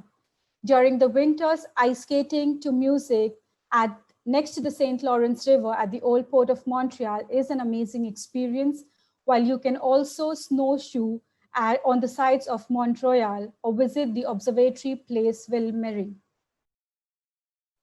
Let us see a short video and the unique places of Montreal and Quebec City.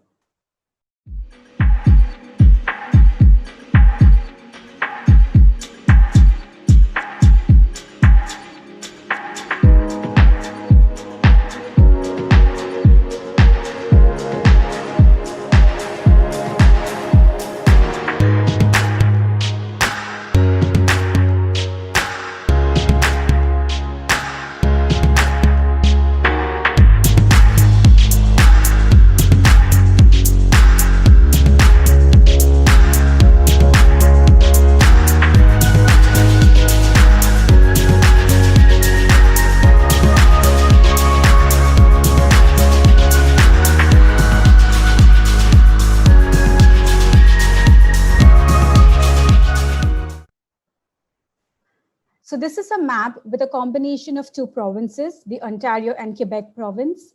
It's basically a 8 nights, 9 days itinerary wherein you arrive in Toronto and proceed to Niagara Falls. The stay at Niagara Falls can be split into two. You can stay one night at Niagara on the lake. connect with the locals there and understand how wine is processed and explore the different wineries. Stay one night at Niagara Falls and explore the adventure activities that Niagara Falls has to offer. You come back to Toronto for a 2-night stay, and while you drive to Ottawa, you stop by at Thousand Island for a rockboat cruise or for a helicopter ride, and then proceed after your 1-night stay from Ottawa to Quebec City for 2 nights, and then arrive into Montreal for your flight back home or your onwards journey.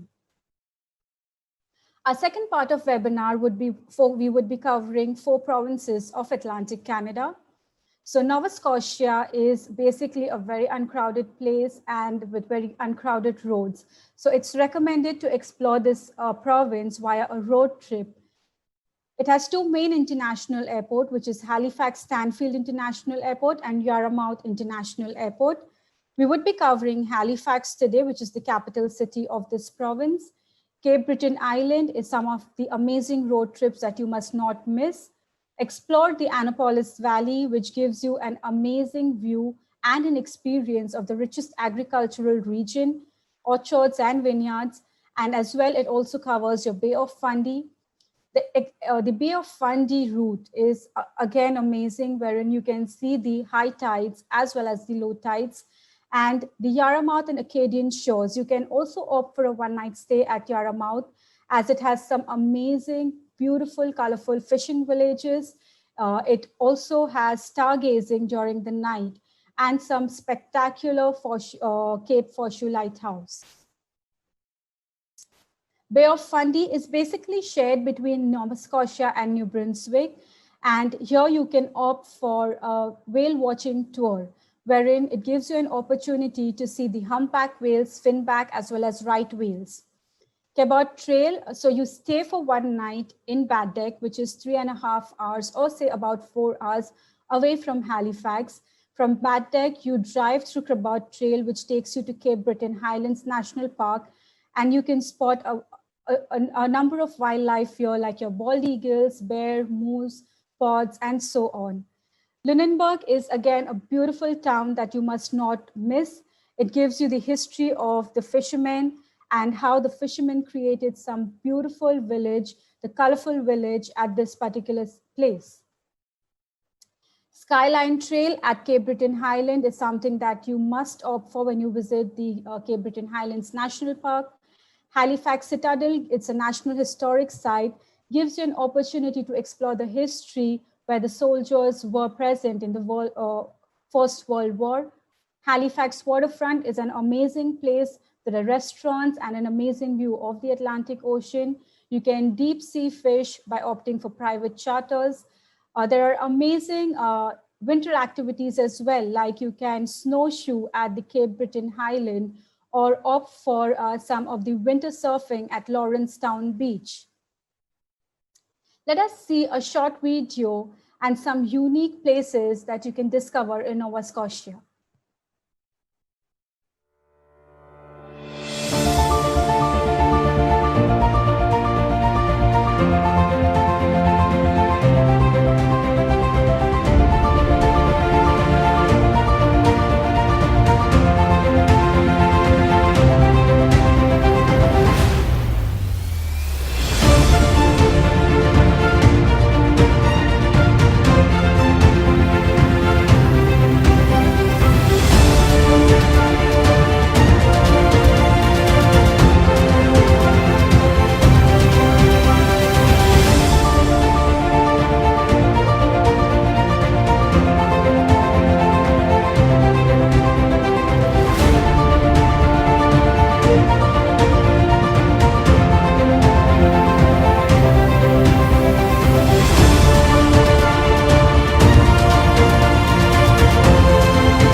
I'm sure all of you have enjoyed the video on this beautiful province.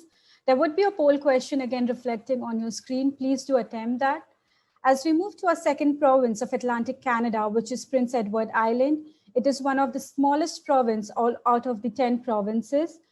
Charlottetown is the capital of Prince Edward Island, and the entire island is very scenic and very beautiful. There are 3 beautiful road trips or day trips that you can opt for.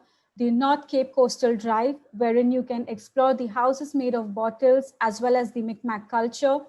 Central Coastal Drive that takes you past the foot of the Confederation Bridge, and the Points East Coastal Drive, which is a beautiful scenic drive, and you just enjoy this peaceful drive. One of the must-do activities is visiting the Anne of Green Gables. It's an amazing experience that you can have.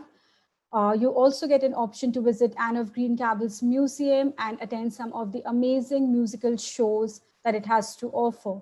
Hillsborough Bay is very important in case if you want to explore the seal watching adventure, as well as there are various other activities like visiting or biking or hiking in Nodec Center or deep sea fishing.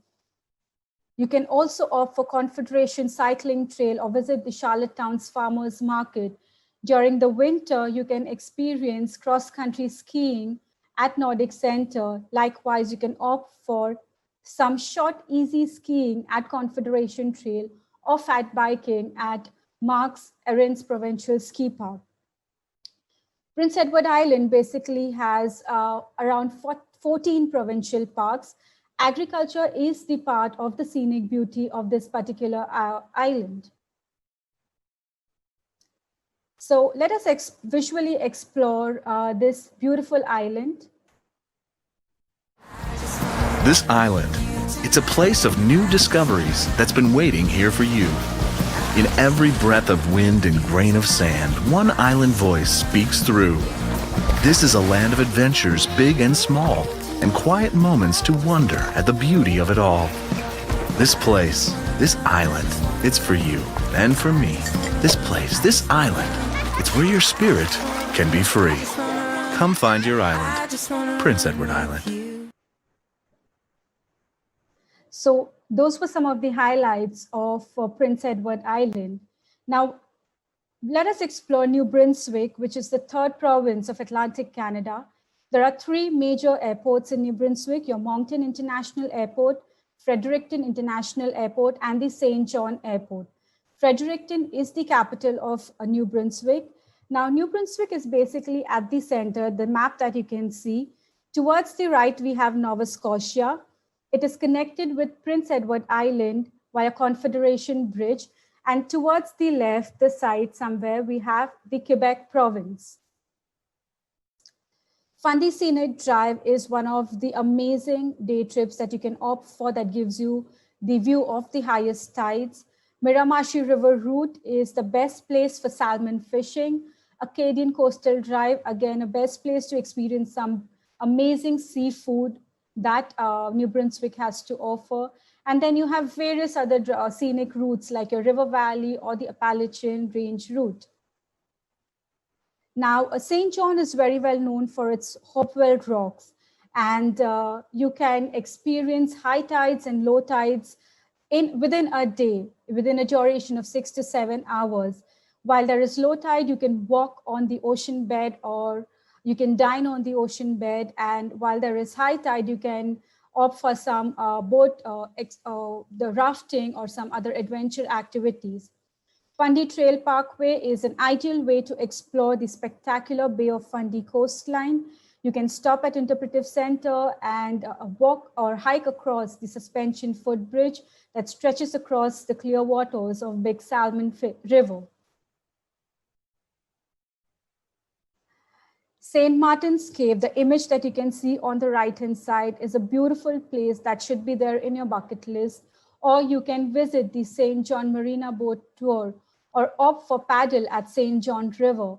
During the winters, you can either opt for cross-country skiing or skating at Rockwood Park, or you can opt for some snowshoeing activities at the magical Midland Ice Caves. Newfoundland and Labrador, which is a fourth province of Atlantic Canada, is one of the most easterly province of Canada. It has 3 main airports. It has a total of 5 airports, but 3 main airports that I would like to highlight is your St. John's International Airport, Gander International Airport, and the Deer Lake Regional Airport. It's a very beautiful province, very well known for whale watching. It has ferries connected from Nova Scotia to Newfoundland Island. So from Nova Scotia, you take a ferry from North Sydney, and then from Newfoundland, you arrive to Channel Port aux Viscus in Newfoundland. It is a ferry that gives you an opportunity that takes vehicles as well as passengers. Of course, the cost for vehicles will vary as per the weight and height of the vehicle. Some of the beautiful day trips are the Discovery Trail, Heritage Run, or Fortune Bay, but you must not miss Avalon Peninsula, which is very close to St. John's, the city that we are going to cover, the capital city of this province, which is completely surrounded by water, rated as the top coastal destination by National Geographic, and is one of the great places to see whales, seabirds, and to experience kayaking and hiking as well. Now, Bulls Bay is a great place, which is 30 minutes drive from St. John, to see some amazing whales gathering as well as feeding along the coast. Twillinggate is a small, colorful fishing town in case if you want to spot some iceberg or see some iceberg.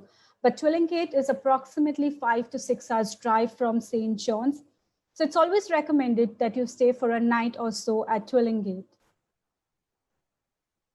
Signal Hill is a National Historic Site, and it is one of the places where first the transatlantic waves were exchanged between Canada and between Europe. Hiking is a beautiful option while you explore this particular site. There are amazing, colorful towns known as the Battery from Signal Hill that you can explore. Grossmont National Park is one of the best places to experience camping. And the best part of it is that the community still do reside at this particular national park. Cape St. Mary's Ecological Reserve is one of the best places for bird watching. There are thousands of birds that gather here while you hike around this particular place. During the winters, you can opt for cross-country skiing at Grossmont National Park or opt for ATV and snowmobile rental tours at Corner Brook. So this is a map wherein we've highlighted all of the 4 provinces. You arrive into Halifax, so you have flights from Toronto and Montreal directly to Halifax. In case if you want to cover only Nova Scotia, you can stay for 2 nights in Halifax. Somewhere here you have Peggy's Cove. So Nova Scotia is very famous for lighthouses, and Peggy's Cove is one of the most photographed one. And somewhere towards the down here where my cursor is pointing, we have Lunenburg, where you can experience the fishing village, the fishing towns, as well as learn the history of this particular province. We have Bad Deck right over here to where my cursor is pointing, wherein you can opt for a 2-night stay and explore the Cabot Trail and the Cape Breton Highlands National Park. So 2 to 3 nights is usually recommended if you want to explore only Nova Scotia. If you want to combine it with New Brunswick, you drive from Halifax to St. John. For a 2-night stay, explore the capital of New Brunswick, Fredericton, see some amazing high tides and low tides at Hopewell Rocks, and then drive to Prince Edward Island, which is connected via Confederation Bridge. A 2 nights is recommended in Prince Edward Island. And then you drive again to Nova Scotia in case if you're planning to do all of these provinces. So you drive back to Nova Scotia, take a ferry, and then do Bad Deck. But if not, then you can take a ferry from Sydney to Channel Port aux Viscus and then arrive to Newfoundland. This ferry will accommodate your vehicle in case if you're planning for a road trip, as well as you can drive from this particular port to Corner Brook, an amazing place for some great adventure activities. You can do a day visit to Grossmont National Park in case if you're not planning for camping, but a camping option in case if your clients are interested is always recommended. And then you see some great Grand Falls, visit Gander, and then stay one night at Clarenville, visit Terra Nova National Park, and come back for a 2-night stay to St. John. St. John has great air connectivity to Toronto as well as to Montreal. And somewhere right here next to St. John, we have Witless Bay, which is again a great spot for whale watching. So with this, I would like to conclude my presentation. Thank you so much, all of you, for attending. And I would like to hand over to Mr. Murari Jha.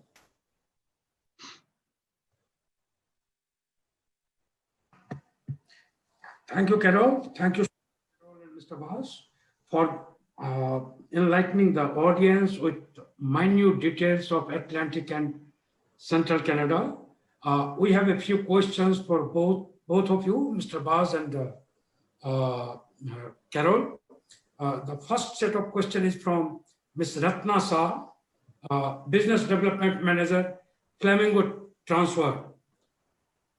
Hi everyone, thank you so much for an amazing presentation. I feel like I've just traveled to Canada and can't wait to go there very, very soon.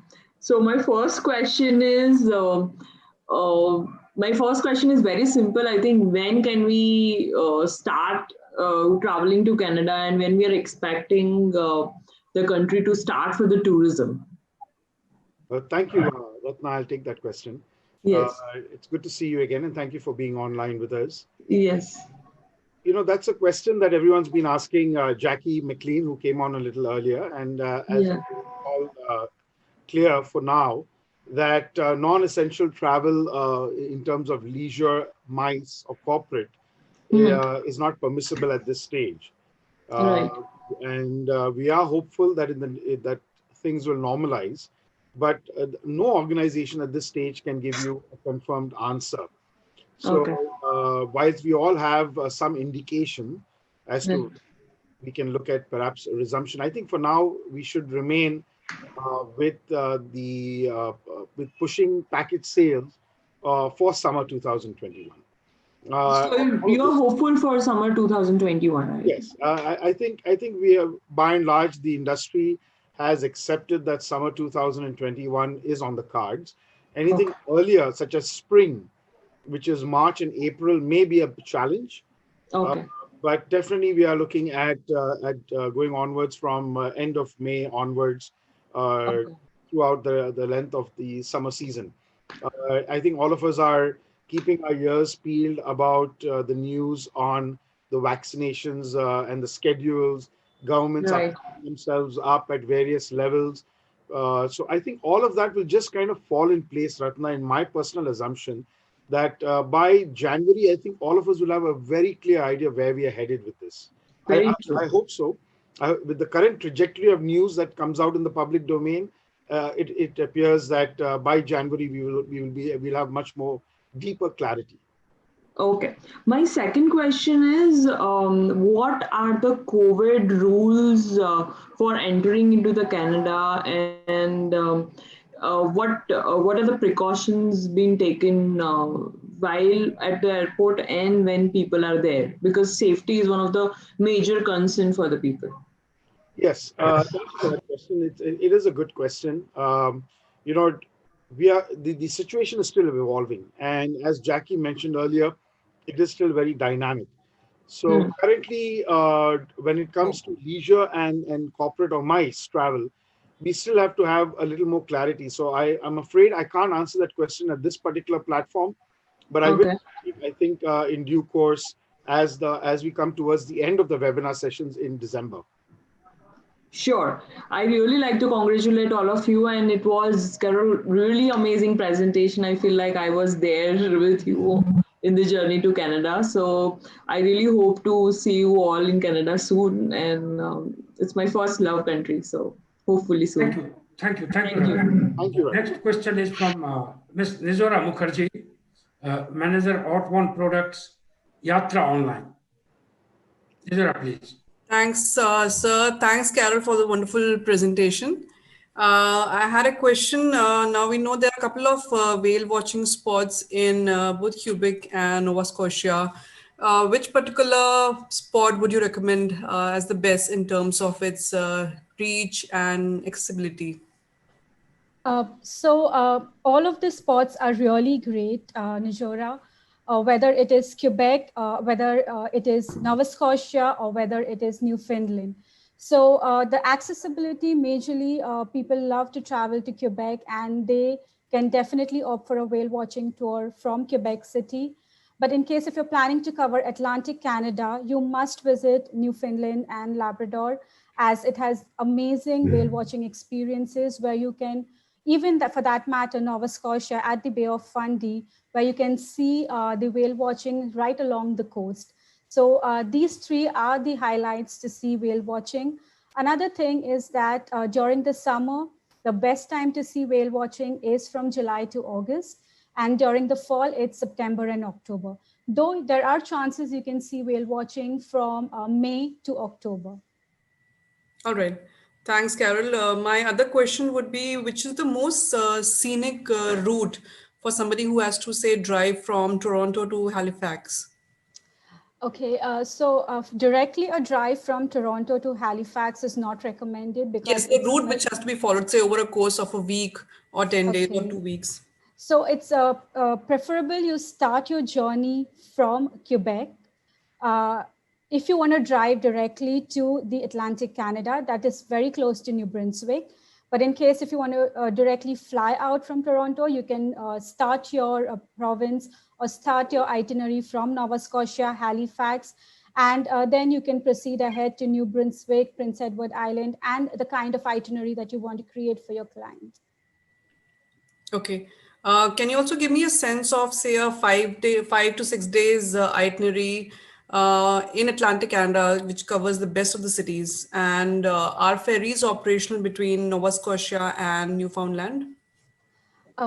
So I'll begin with the itinerary first. You can start with Nova Scotia because there are amazing flight connectivity. But in case if your clients are really keen on driving from Quebec to Atlantic Canada, then the first province should be New Brunswick. So so for example, if you arrive in Nova Scotia, at least a 3-night stay is recommended in Nova Scotia. And then in case if you want to explore or see icebergs or seabirds and whale watching, then a 2 nights in Newfoundland. Or in case if you want to experience some great culinary, you can definitely club in with Prince Edward Island, as Prince Edward Island is Canada's food island, known to be as a food island. And to experience some great lobsters, definitely Nova Scotia. And from Nova Scotia, you can definitely explore the Bay of Fundy, which gives you an opportunity to see the high tides as well as the low tides. Okay, can you throw some light on the ferries? Sorry. So ferries from Nova Scotia to Newfoundland is operational all around the year. It does take vehicles as well, along with passengers. It's an approximate of, if I'm sure, 6 to 7 hours ferry ride. You need to stay at least for 1 night in Bad Deck because the drive from Halifax to the North Sydney, which is the port, gets too long. So from North Sydney, you board the ferry, arrive to Port aux Biscuits, which is a port in Newfoundland, and then continue your journey. So if the map that I showed previously, you can also begin your journey from Corner Brook, which is very close to Port aux Biscuits, and then move ahead in Newfoundland. Thanks, Carol. Thank you.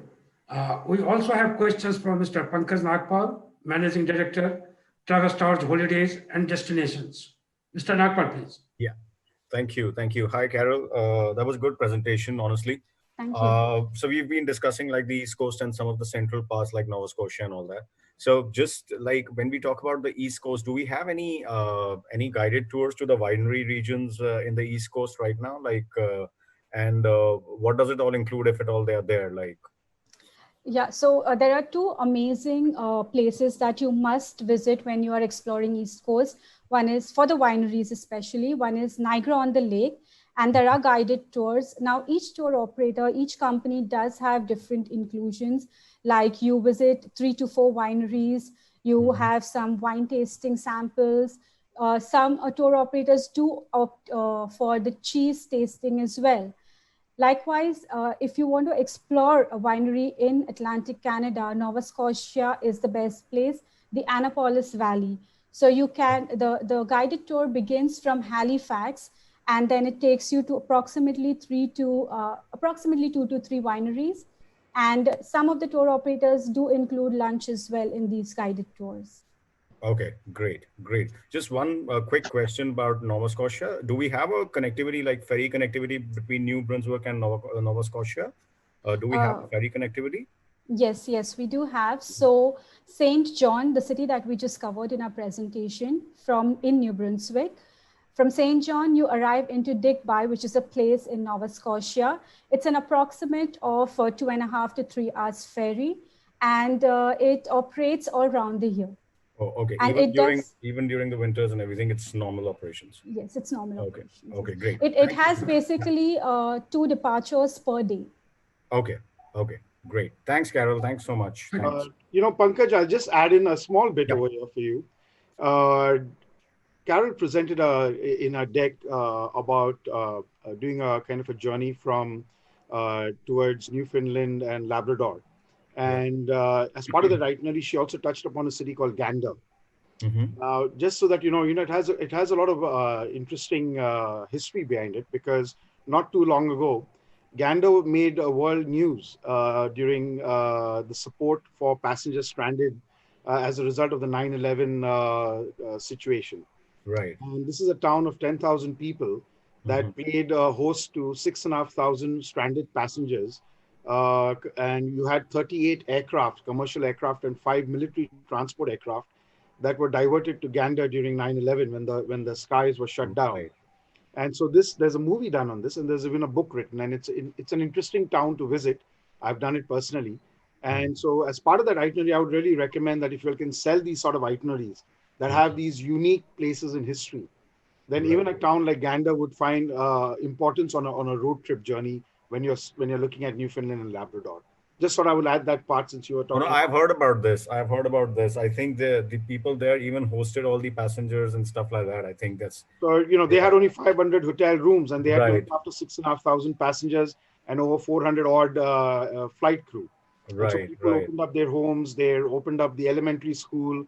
The ski rink turned into a giant refrigerator. So these are all things that people can actually go and visit and meet people who are part of that very historic. I think that'll actually add some interesting points to the itinerary as well. Yeah, cool. Thanks, Carl. Thank you, Mr. Nagpal. We also have questions from Mr. Sanjay Datta, Managing Director, Airborne Holidays. Mr. Datta, please. Thank you, Murari, and thank you, Carl. I would surely like to know the name of the movie which was on Gander. If you can tell us also, that it can be useful for all people who are making itineraries for this sector. My question is, what is the best time to visit Prince Edward Island for the culinary adventure, as a matter of fact? Because my hunger pack suddenly came alive when I was seeing all those lovely pictures on the video which Carol was presenting. Prince Edward Island, like I mentioned, is known to be Canada's food island.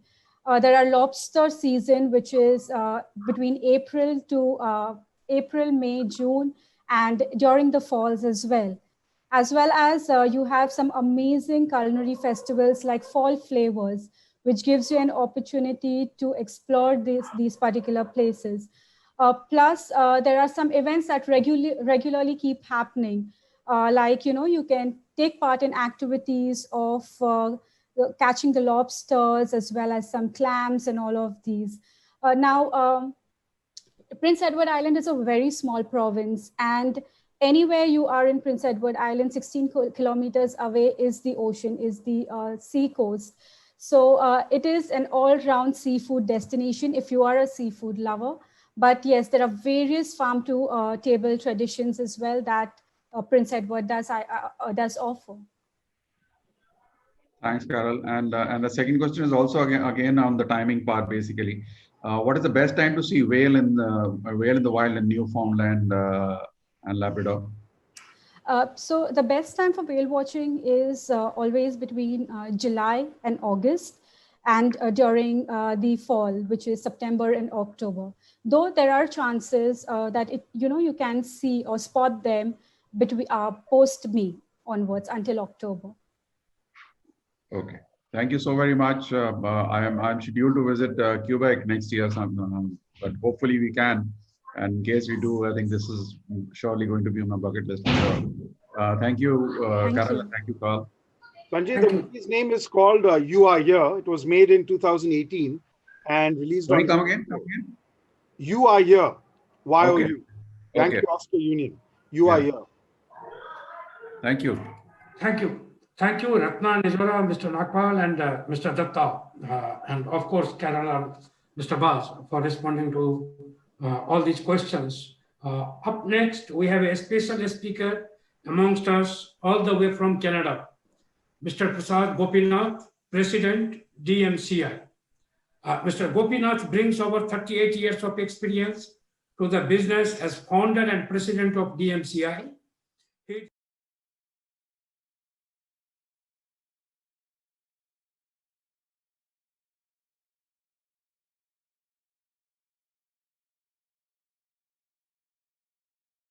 Please welcome Mr. Gopinath. Good morning, everybody.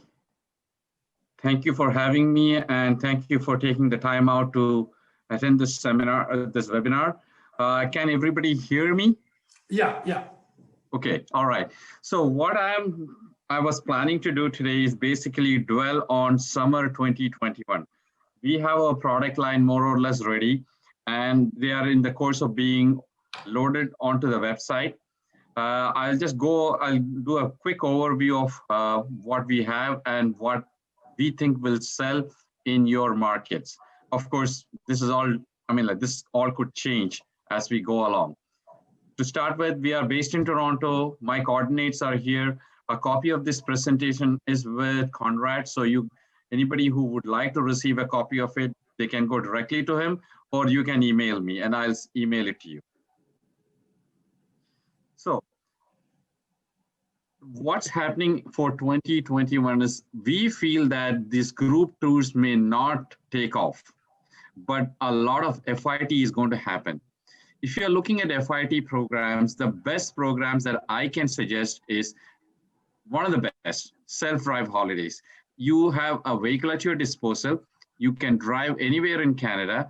So this is the best way to do it. And I have divided Canada into 4 areas, basically in the Maritimes, the Ontario and Quebec, Rockies and West Coast. I would suggest is if somebody is going, if you have to do a proper self-drive, you need a minimum of 7 nights. If you're planning to do it in 2 days or 3 days, you can do it, but you're not going to see anything. If you're going to the Maritimes, I would suggest is minimum 10 days, ideally 14 days. There's lots to see. Maritimes, when I say Maritimes, is the Atlantic provinces, which Carol has been presenting this morning or this afternoon.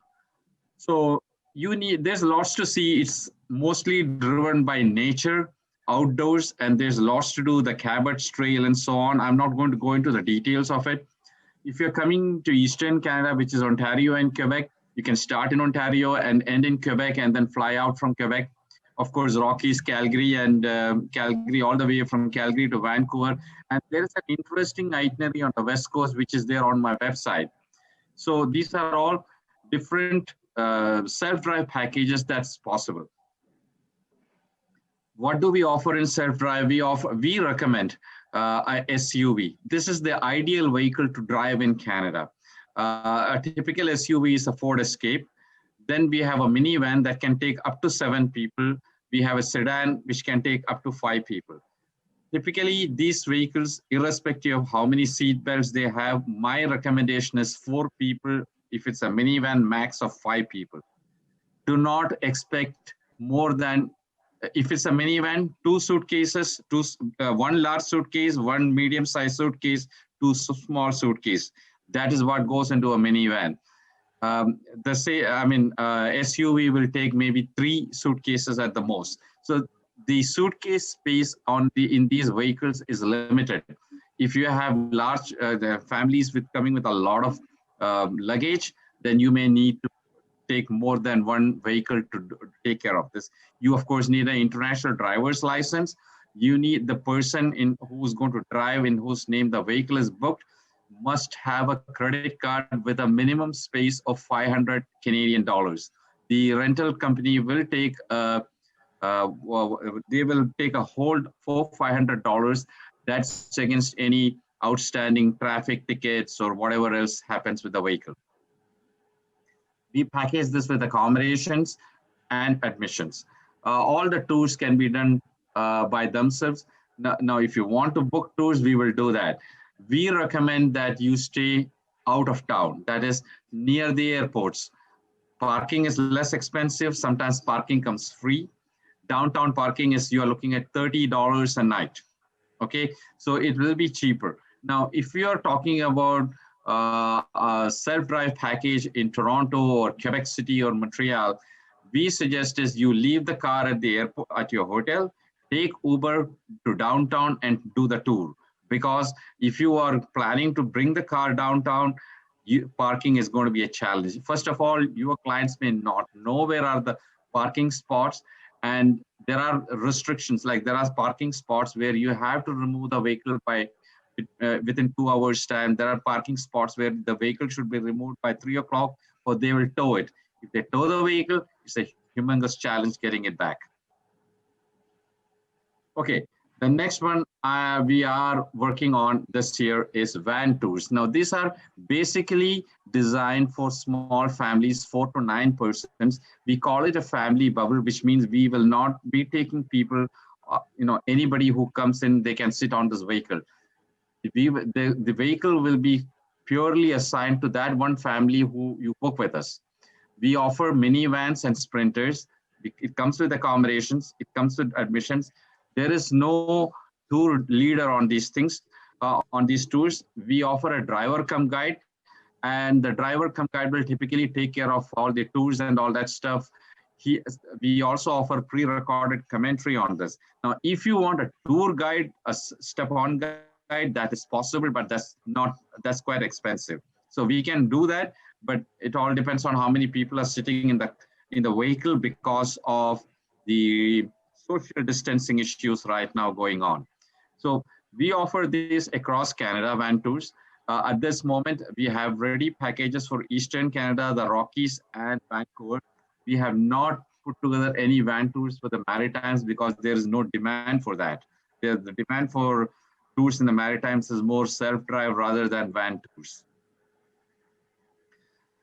We have now a luxury brand, which is Fairmont only. These are exclusively Fairmont properties.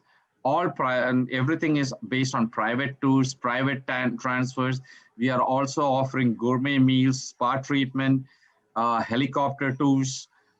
Everything is private. This is for the high-end traveler. And we offer this across Canada. So anytime you need a luxury package, contact us. There are already some luxury packages that are loaded at our website. So if anybody wants to have a look at it, just go to our website. The last product that we are getting inquiries, but I'm not sure how many people would want to do this, is campervans. So I have put, the picture here is a typical campervan. This one will take 4 adults and 2 children. Now I have vans that can take up to 10 people. Okay, it comes with a kitchen with 3-burner stove, a microwave oven, freshwater plumbing with electric water pump, washroom with a stand-up shower and hot water plumbing, LPG furnace for heating, roof air conditioning, generator, and we will help you with itinerary planning. So I have also provided a layout of how this looks.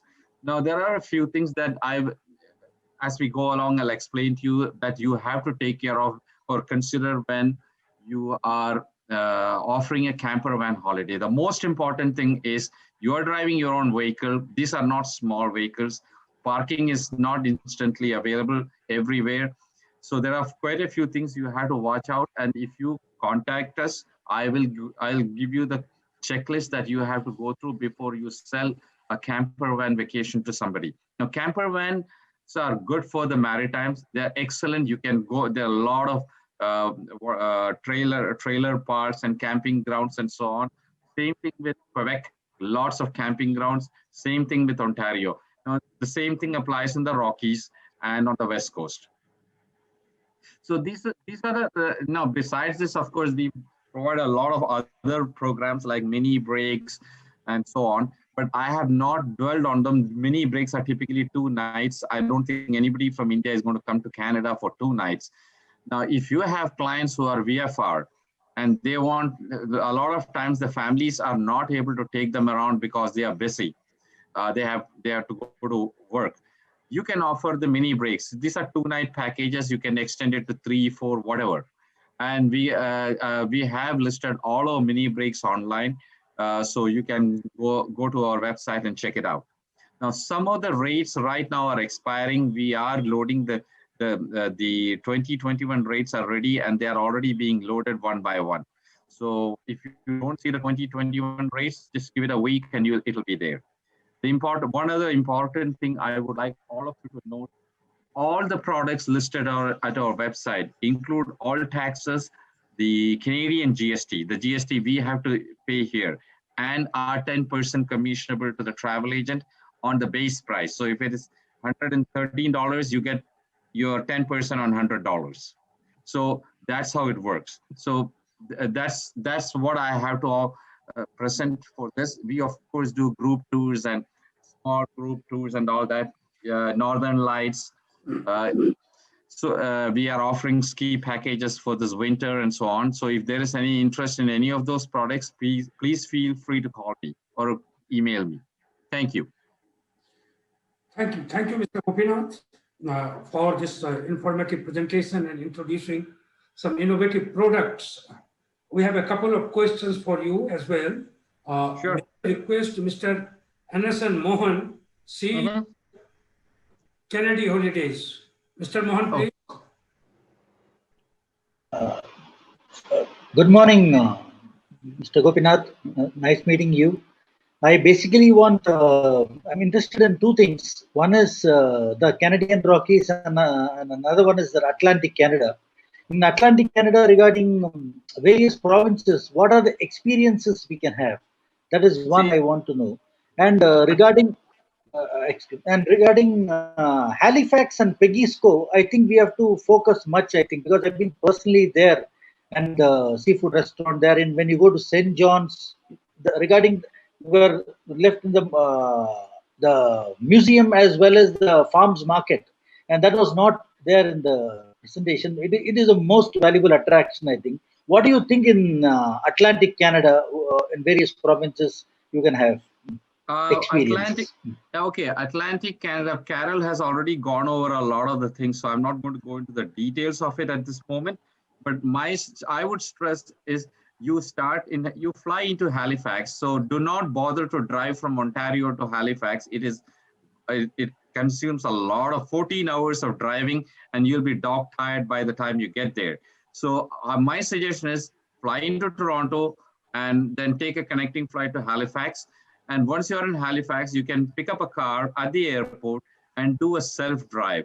Now, the city of Halifax itself, you don't do a self-drive. There are tours operated. There is the whale watching tour. There's a tour to Peggy's Cove. There's also the tours that include the farmers market and all that stuff.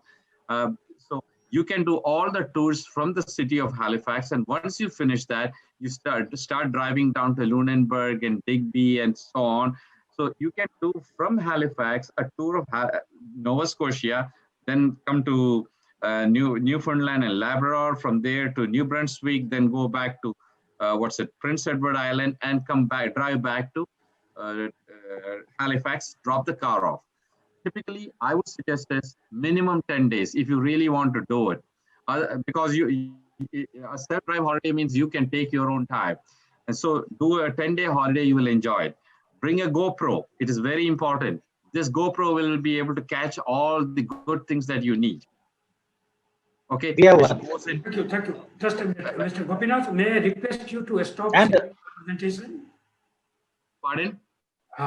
If you can stop sharing the presentation, sir. You want me to stop it? Yeah. So that you and the speakers can come. Oh, okay. All right. Hold on. For that. And one more question. Okay, I'm hearing. I'm here. Yeah. Mr. Mohan, your next. And one more question. Yeah. Regarding the campervan holiday, which area do you think it's ideal in Canada?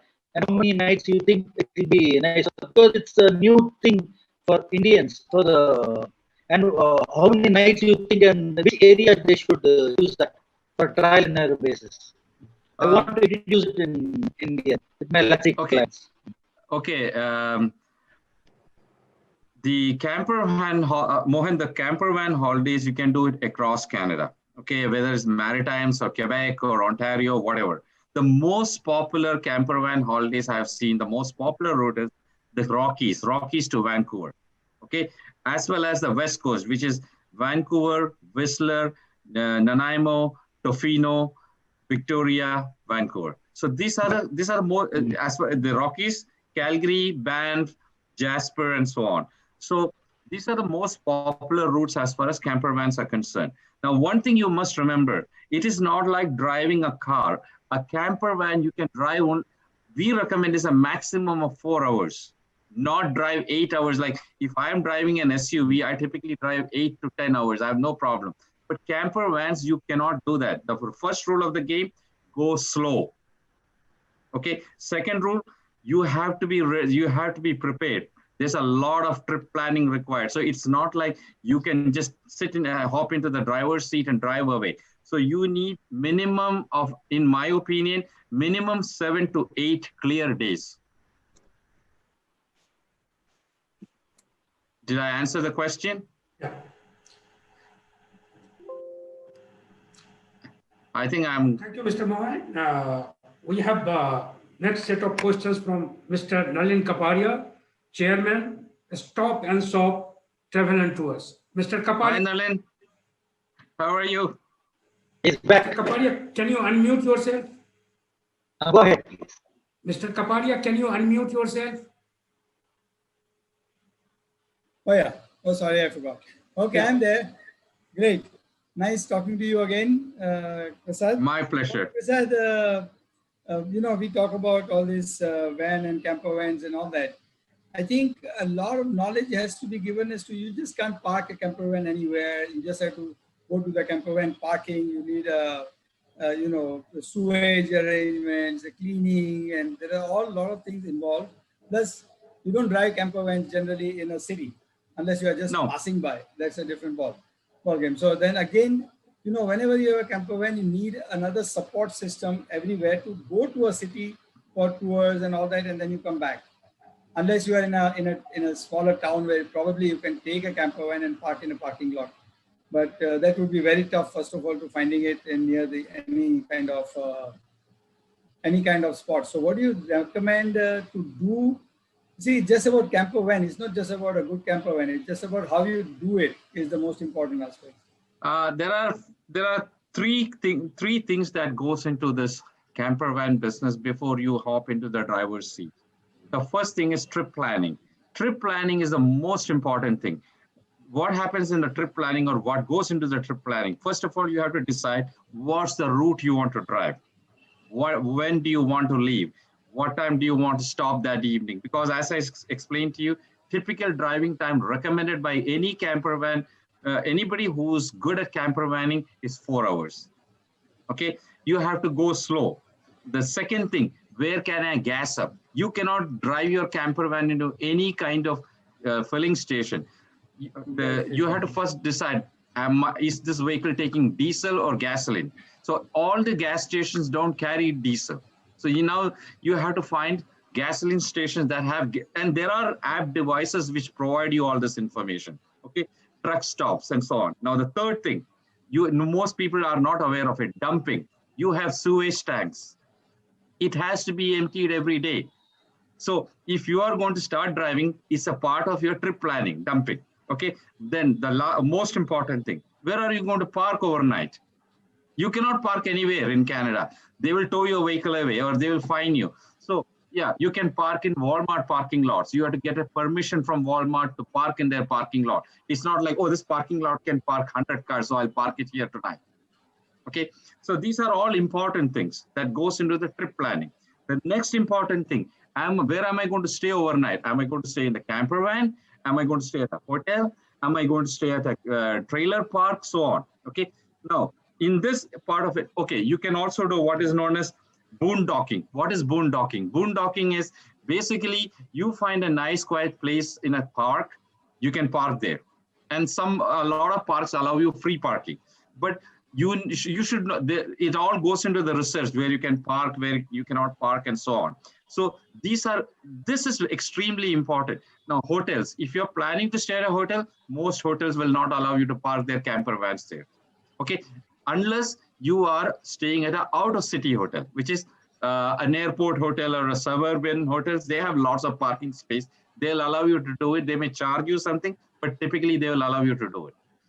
If you are doing this kind of thing, my suggestion is don't bother to try and drive your camper van to town to do your tour. Take a Uber, cost you $30 or $15 or whatever. Do your tour, come back. So you have nothing to worry about, where am I going to park this thing and all that. The other thing you have to remember is a camper van, when it is parked, has to be hooked up to a power outlet. It has to be hooked up to a water outlet. So these are all a part of the planning process. Now, if you go to a camper van, campground, all this is provided. They have hookups for your power. They have the place where you can do your dump and all that stuff. As far as cleaning is concerned, it's your business. Nobody comes to clean your vehicle. Okay, so this is not, if somebody expects someone else to come and clean your vehicle and remove the garbage, well, camper van is not for you. Camper van holidays are typically for people who like a rustic nature experience. They like the smell of the air in the forest. They like to see, wild animals. And Canada is an exceptionally beautiful place to do this. Go drive north towards northern BC, Prince Rupert, Prince George. You will see grizzlies by the roadside. It is exceptionally beautiful. Now, the last part of it, anybody who is going to do a camper van holiday, there are a few things they should remember. First, know your measurements. That is, know the measurement of the vehicle, the length, the height, because most of our overpasses can take a trailer. But if you are going to drive through a backcountry, there are overpasses which will not allow your vehicle to pass through. So you should know when you're trip planning this kind of things. The second thing, most of these vehicles carry a toolkit. You should know how to use that toolkit. You should know how to replace your tires. Nobody is going to come and replace your tire in the middle of Banff and Jasper. You don't have Wi-Fi connectivity or cell phone connectivity on that highway, so that if you have a problem, you have to depend on a fellow traveler on the road to hail him and tell him to send a tow truck. So you should know how to do these minimum things like change a tire and so on. Okay, these vehicles come in great shape. You don't have to worry about that, but you should be ready to address these issues if you are going to do this. Now, third thing, they charge you, most camper van companies will charge you for generator time. That is, there is a generator on board. This generator, if you are using it, they will charge you, and there is X amount of free time after which you have to pay. The next thing is emergency assistance. You should know where you can get emergency assistance. There are two types of emergency assistance. There is the camper van company itself, and then there is the police. You should know whom to call when, because you may need police assistance if you're attacked by a wild animal and things like that. And these things happen once in a blue moon. Last thing, very important. Everybody who rents a camper van should be ready to pony up $4,000 on their credit card as a security deposit. If you damage most of the camper vans are not owned by the camper van company. I own a camper van. I use it for like 2 weeks. Then I give it to the camper van company and tell them, you can lease it out. So if the person X who rented my camper van has damaged the awning, like people keep the awning out. The awning is that thing that comes out. Okay. And then they back the vehicle in. It hits a tree, the awning is gone. You have to replace it. That comes out of your security deposit, and they will take that money. There's no such thing as arguing, I did not know and all that. So you have to be ready for these things before you go into a camper van.